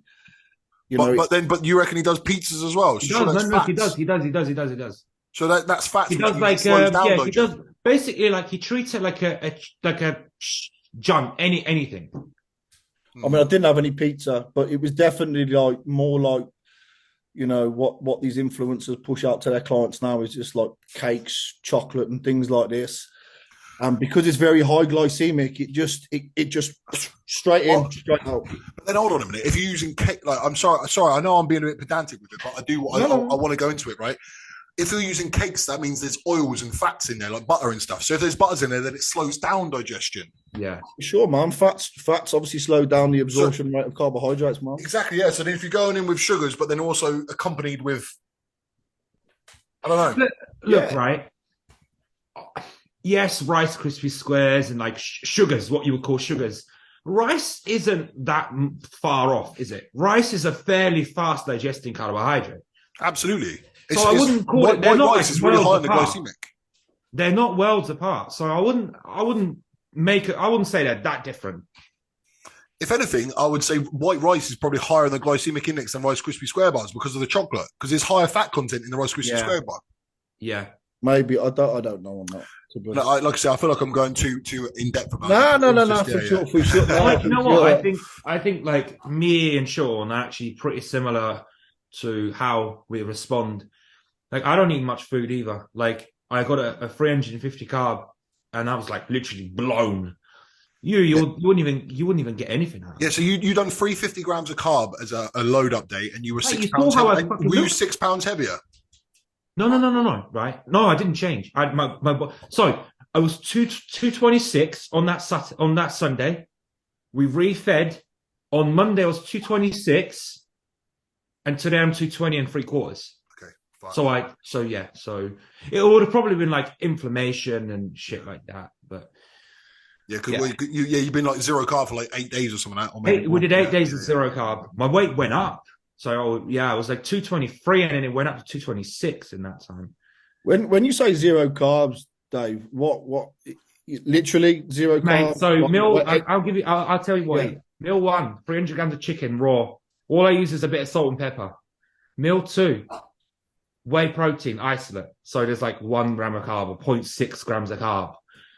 Meal 3, again, chicken. Meal 4, whey protein. Meal 5, chicken. Meal 6, whey protein. Wow. I mean, that is like I'm not allowed mince with the fish and the rice cakes, man. That is. Yeah, I mean, but then again, what else is there? I'm not allowed to eat. I'm not allowed mince because it's too high in fat. Egg whites. I don't really get on with eggs. Do you have any fish, any vegetables, anything like that? No. No vegetables. What's the reason behind the no vegetables? Because of the fibrous carbs in there. Is that what you're saying? Well, we're just doing zero carbs, so I'm like, he just says zero carbs, so I just take it as zero fucking carb. That's it. I'm sure you could put a few vegetables in there. I don't want any vegetables in. Fuck vegetables. I don't like vegetables. I did take in like a fiber supplement, the Digest Max. No, but do you know what? No, actually, that's not what my sort of thinking is. Well, I'm not hungry, so maybe if I start getting really fucking hungry, it's 3 weeks up, 2 weeks up, and put a little bit of veg in. Yeah, it's like the ace up your sleeve, isn't it? I'm saying prawns is another sauce that I love using because you get so much volume. You can get like 300 grams of prawns for like 50 grams of protein or whatever the fuck it is. But I'm waiting for that. So then when the chicken is like this much chicken, like 300 grams of chicken cooked is actually not that much. Now, prawns, way more, Yeah. So I'm kind of waiting. I'm kind of saving that. Same as the whey protein. I'll probably switch to whey protein. I like the whey protein because, you saw that in that little tub. That's like 70 grams worth of protein. So my stomach's so flat all the time because it's empty. But yeah, I'm kind of saving those for like later. How many weeks out are you now? Well, look. So the first show that I want to do, I kind of didn't really want to say about the first one. Fair enough. Leave it. Yeah, it's fine. No. Fuck it. So I want to do the Saxons, which is in 5 weeks. Then we've got Mercia in 7. And you're already like 2 weeks deep into zero carb. Yes. Man, that's fucking. But bro, before that, I was on 100, and like I said, I actually found it harder to do 100 grams of carbs because it kind of like gives you like. But I think the point I'm more getting at is not so much appetite; it's more the look. Well, you saw the look. Do you feel or look flat on running that amount of carbs? I feel flat today. Like I trained chest today, and I got a pump, but it wasn't like it was like. Look, energy wise, I feel good. But flat's normal, isn't it? You got to get flat. Like, I think people that trying to constantly be like, oh, I'm full and this and that. Yeah, okay, well, you're probably not going to be in shape. Yeah, this is where I was going to lead with. This one is, I guess it's a twofold question or a twofold discussion. One is, I think, like so many people now, they're fucking scared of running flat. But then sacrificing condition isn't there. People don't. For me, looking at last season, a lot of people didn't come in as conditioned as what they could have done in fear of running flat or losing muscle, as we just discussed as well. Like the Stephen Physique guy we were talking about earlier, he competed last year and his glutes were about 20 weeks out when he was competing. Yeah. With all due respect, Stephen, it's true. But I feel like it's because a lot of these people, they can't stand the feeling of running flat because they feel small or whatever. I'm not quite sure, but I feel that, bodybuilding is obviously a drastic sport and an extreme sport. And one of the prerequisites surely is to come in conditioned, I'm kind of waiting to be like, right. I'm even still looking at myself and I'm not really flat. I'm kind of like, well, I look. Do you think you can get to a point when you're running flat that you can never get it full? No, that's bullshit. Yeah. But no. Hold on. Size dependent. Harder for you. It's a case by case scenario again, isn't it? Yeah, it's a case by case. But for me, I'm a different body type, so I know, bro. I put one. Okay, we ran 8 days of zero carb. I'll show you a picture. We ran 8 days of zero carb. I did one carb meal of 60 grams of carbs. We went and trained, and you saw the picture. Listen, I think people talking too like black and white. It's not black and white because there's like hormonally, when your body doesn't want to take on food, it won't play ball. And I think, with all due respect, Chad, this is your first prep. This was how I looked on Saturday after one carb meal. Yeah, you don't look flat. But with all due respect, this is your first prep. You'll learn more the more you do it. If the body is not happy, it won't do what you want it to. Sure, but that's what I'm saying. At the minute, my body is really happy. Chad, if this is your first show competing, why are you doing the Saxon? Why not? There's a first timer a few weeks before. Well, that's a push. That Saxon is a push. Is it a time thing? Is that what it is? Right? Yeah. No, I mean, no. What it was, right? Initially, I wanted to do Exeter. That was the show I wanted to do. But then Dan's doing the show, so he goes, "Oh no, do one before, so then we can go and open." I'm like, okay. So then I'm like, I want to do Mercia, which is a week before that. Yeah. But then I was kind of like thinking, I want to do one even before that. The Saxon's a really good show, man. It's one of my favourites. It's always a good atmosphere. That's my plan, is to do the Saxons. But now, if we get to 2 weeks out and we're like, mate, I don't want to do a Stephen Physique where I'm kind of like, oh, I'm coming in at 80%. No, I want to diet all the way through and come in fully. So if I have to wait until the Mercia show, I'll wait till the Mercia show. It doesn't bother me. But equally, like, we're pushing because my body is accepting it. My body is not fighting me at all. Like, yeah, and that's fair enough. Like right now, I agree. But I think I was just going back to Sean's question was, do you think there's a point at which the body can't fill out properly because it's been flattened off too much? Now, my point is, hormonally, I do believe that can happen. Yes, I don't think that it's not just black and white. Well, I'm flat, so I just put a few carbs in and it's all good. I think sometimes the body is not in a position to take it on. But we tested it and I filled out shitloads within that one day. Specifically you right now, yes. But I'm just saying, I think there is a point where it can. Well, that's that. So next time we fill out, we'll see the response. And then if I don't fill out the same way, we might have to put some carbs in. It's one of those, and you know what? Like, every prep's different. Because yes, I haven't competed, but I've done preps to where I've kind of like, and also with clients. So I'm kind of like, I know what to look at. And I'm kind of like, at the minute, I'm like, let's fucking go. Because I feel great. Like, why would my calories need to be high? If I'm like, my energy is still really high, my performance at the gym is really high, like, I don't feel hungry, I feel great. That is mad. What, 4 or 5 weeks out, roughly? Was it 5 weeks? 5. And you're on zero carbs. I'm surely in a week or two, that's got to change, man. Like, you've got to start feeling tired with just basic physiology. The body runs off carbohydrates. At some point, you're going to have to start feeling it, man. I got spurts in the day where I'm like, kind of like, oh. After I train, normally I'm like, fucked. But I honestly feel like not having carbs, it kind of keeps that energy level stable. Yeah, I get that. Like, some people who are on keto, right? They feel like they work more efficiently and they feel fresher, they feel more alert. Yeah.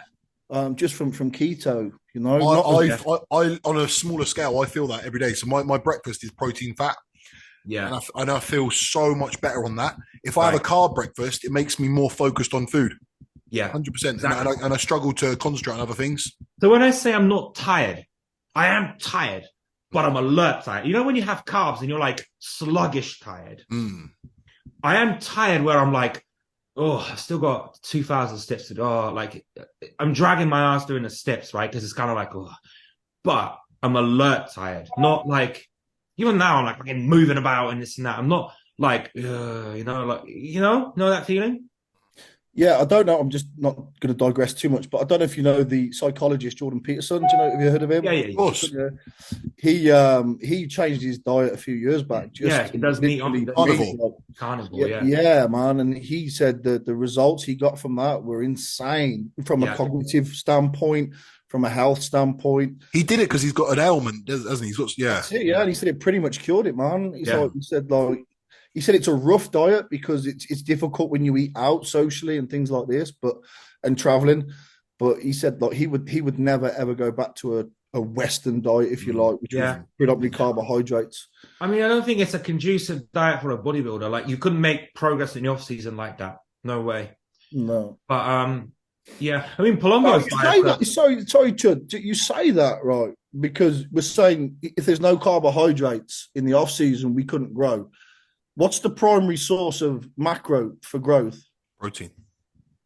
No, I mean, sure, but I think that it's more like when you. That would be a good test for someone to do. That would be. Yeah. If you had twins and you got one of them to do protein and fats and one to do like all three. Yeah, that would be. In the off season, and when you have carbs, it's like a different type of energy that you've got.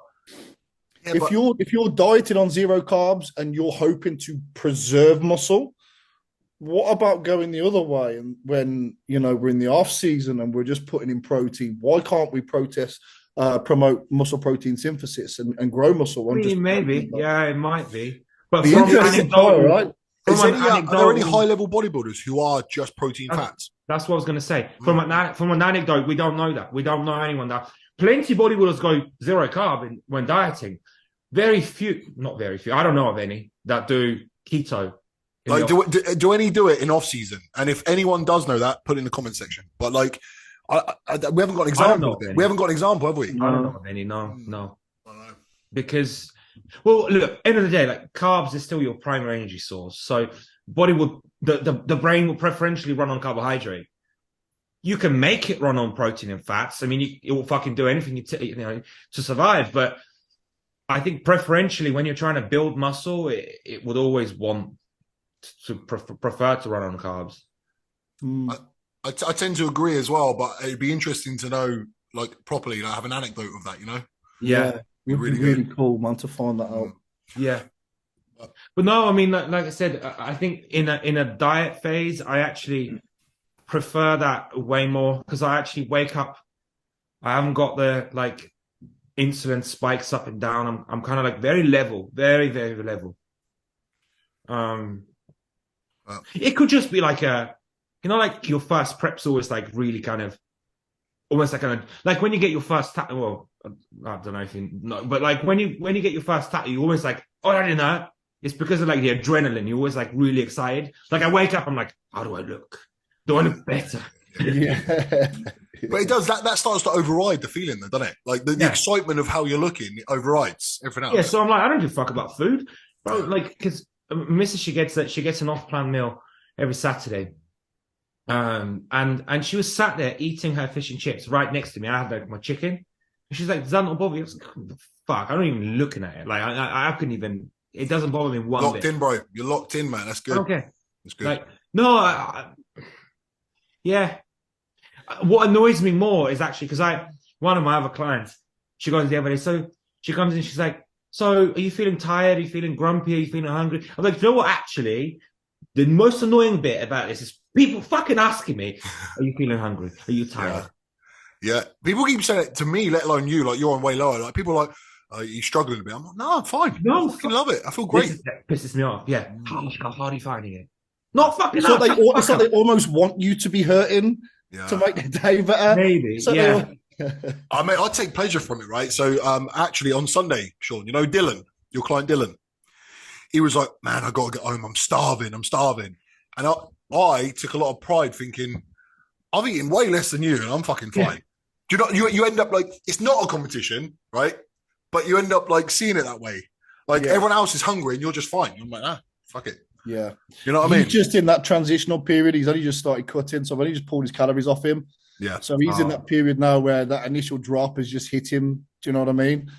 And then you get to that point, like you just said to Dave, you were locked in. So nothing really affects you. But he's just gone in from that period off season to sort of diet phase. That's the hardest bit, isn't it? That first drop is always the hardest bit, right? And then when you're in it, you're in it.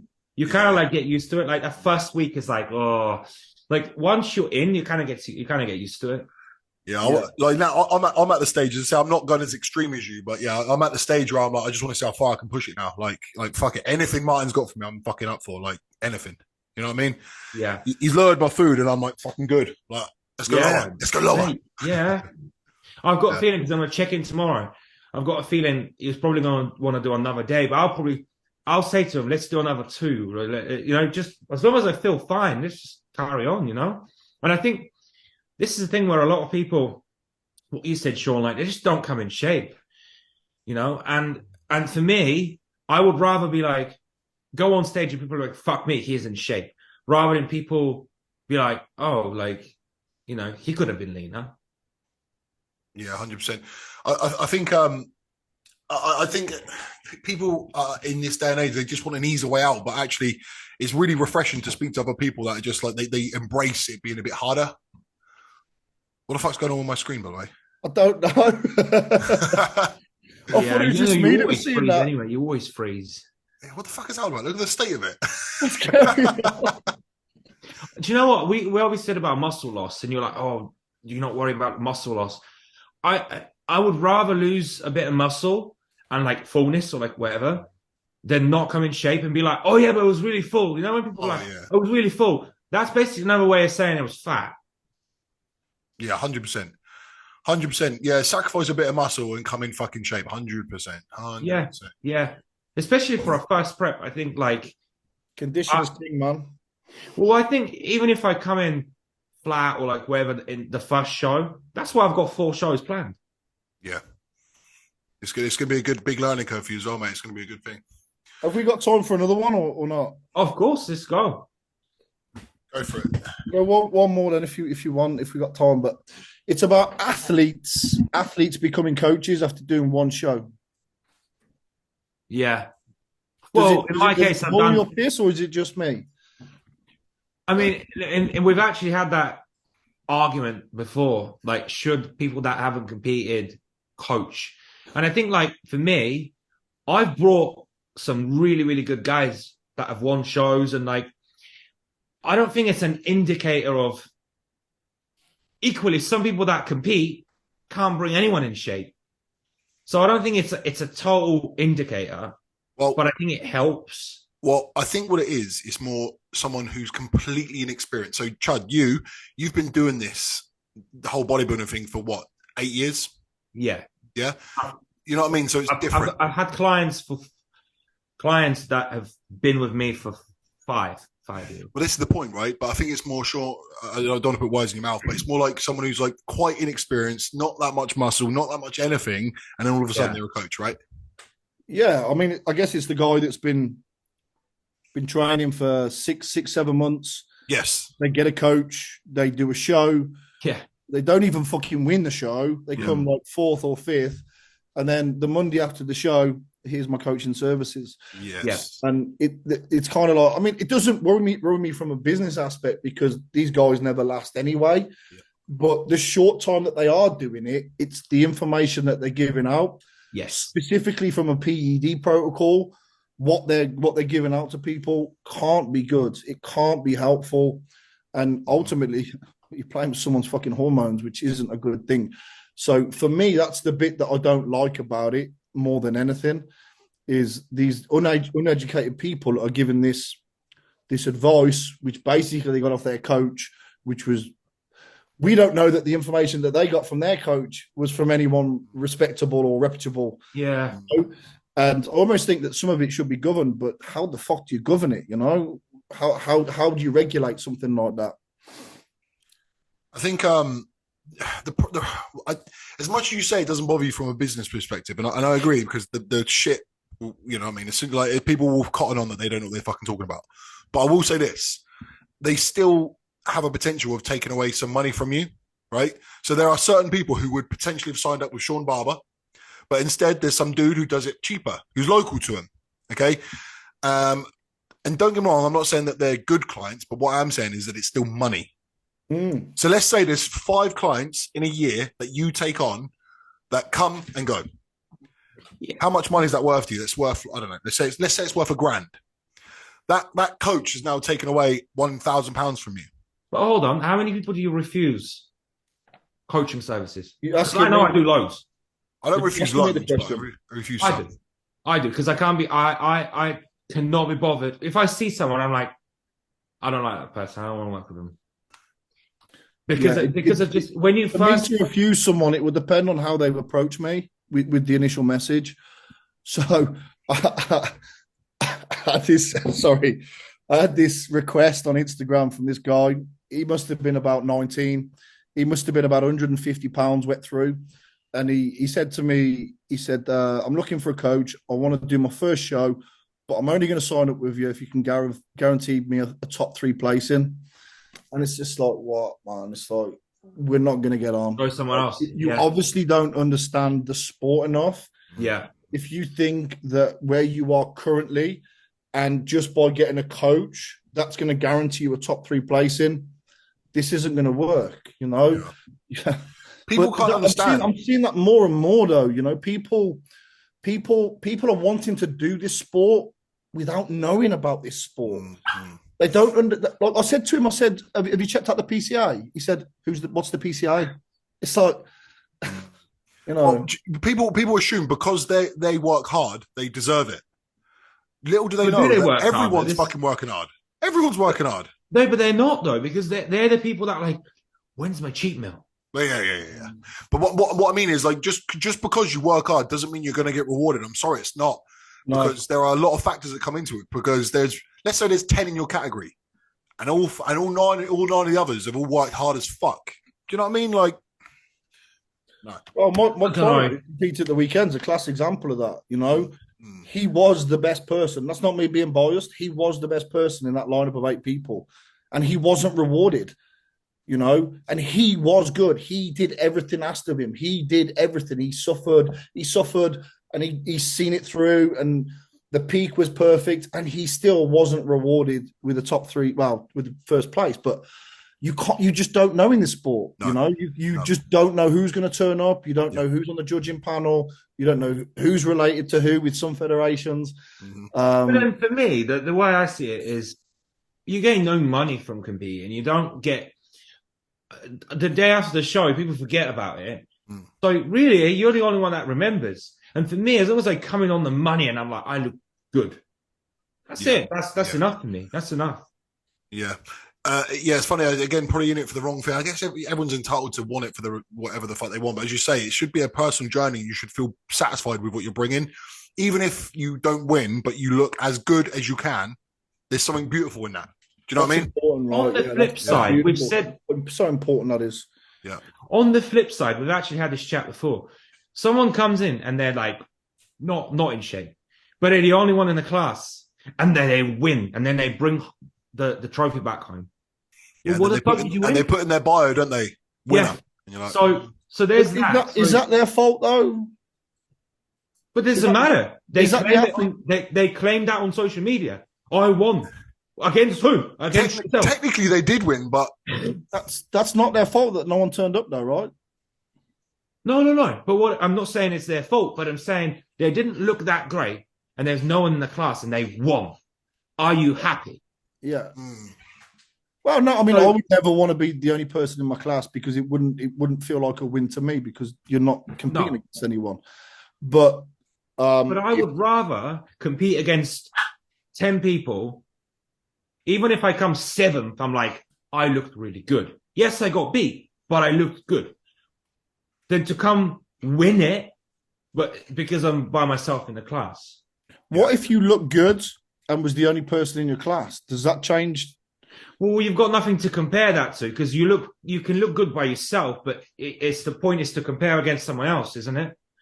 So how do you gauge that? Yeah, that's true. So I would say unless you go up against some, then I guess you've got the overall still, don't you? So even if you win your class, you still got the overall. So again, that's true. Yeah, man, definitely. You always end up against someone.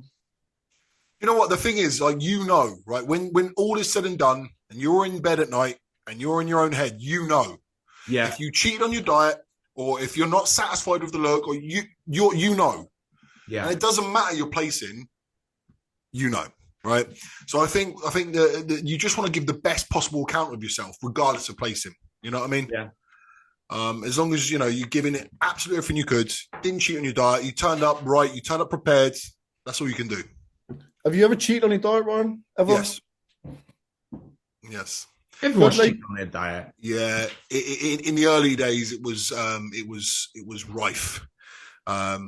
I would say I probably cheated on my first, not my first one, actually, it was okay. The second prep, I cheated probably like 5 times because I was using DNP. Yeah. And it just sent me into overdrive. It fucking sent me into overdrive, man. So, yeah. We used to love a bit of DNP. So ridiculous. I used to go so extreme, so low food, so high cardio and DNP, and then wonder why my body was literally shutting down. Like, yeah. Never done it. Never done DNP. Oh, you're not missing out. Yeah, don't. It's ridiculous, mate. I've never felt cravings and hunger like it. It was absurd. It was fucking crazy. Right. Anyway, boys, we should call it quits because I've got 2 more meals to eat. Yeah. Okay. Right. All right, mate. Appreciate it, lads. It's been a pleasure. That's good. That was what? Over 2 hours. That's all right. Yeah, it's good, man. It's good. Perfect. Thank you very much for your time, mate. Right. Thank you very much. Cheers, lads. Awesome, bro. Cheers later.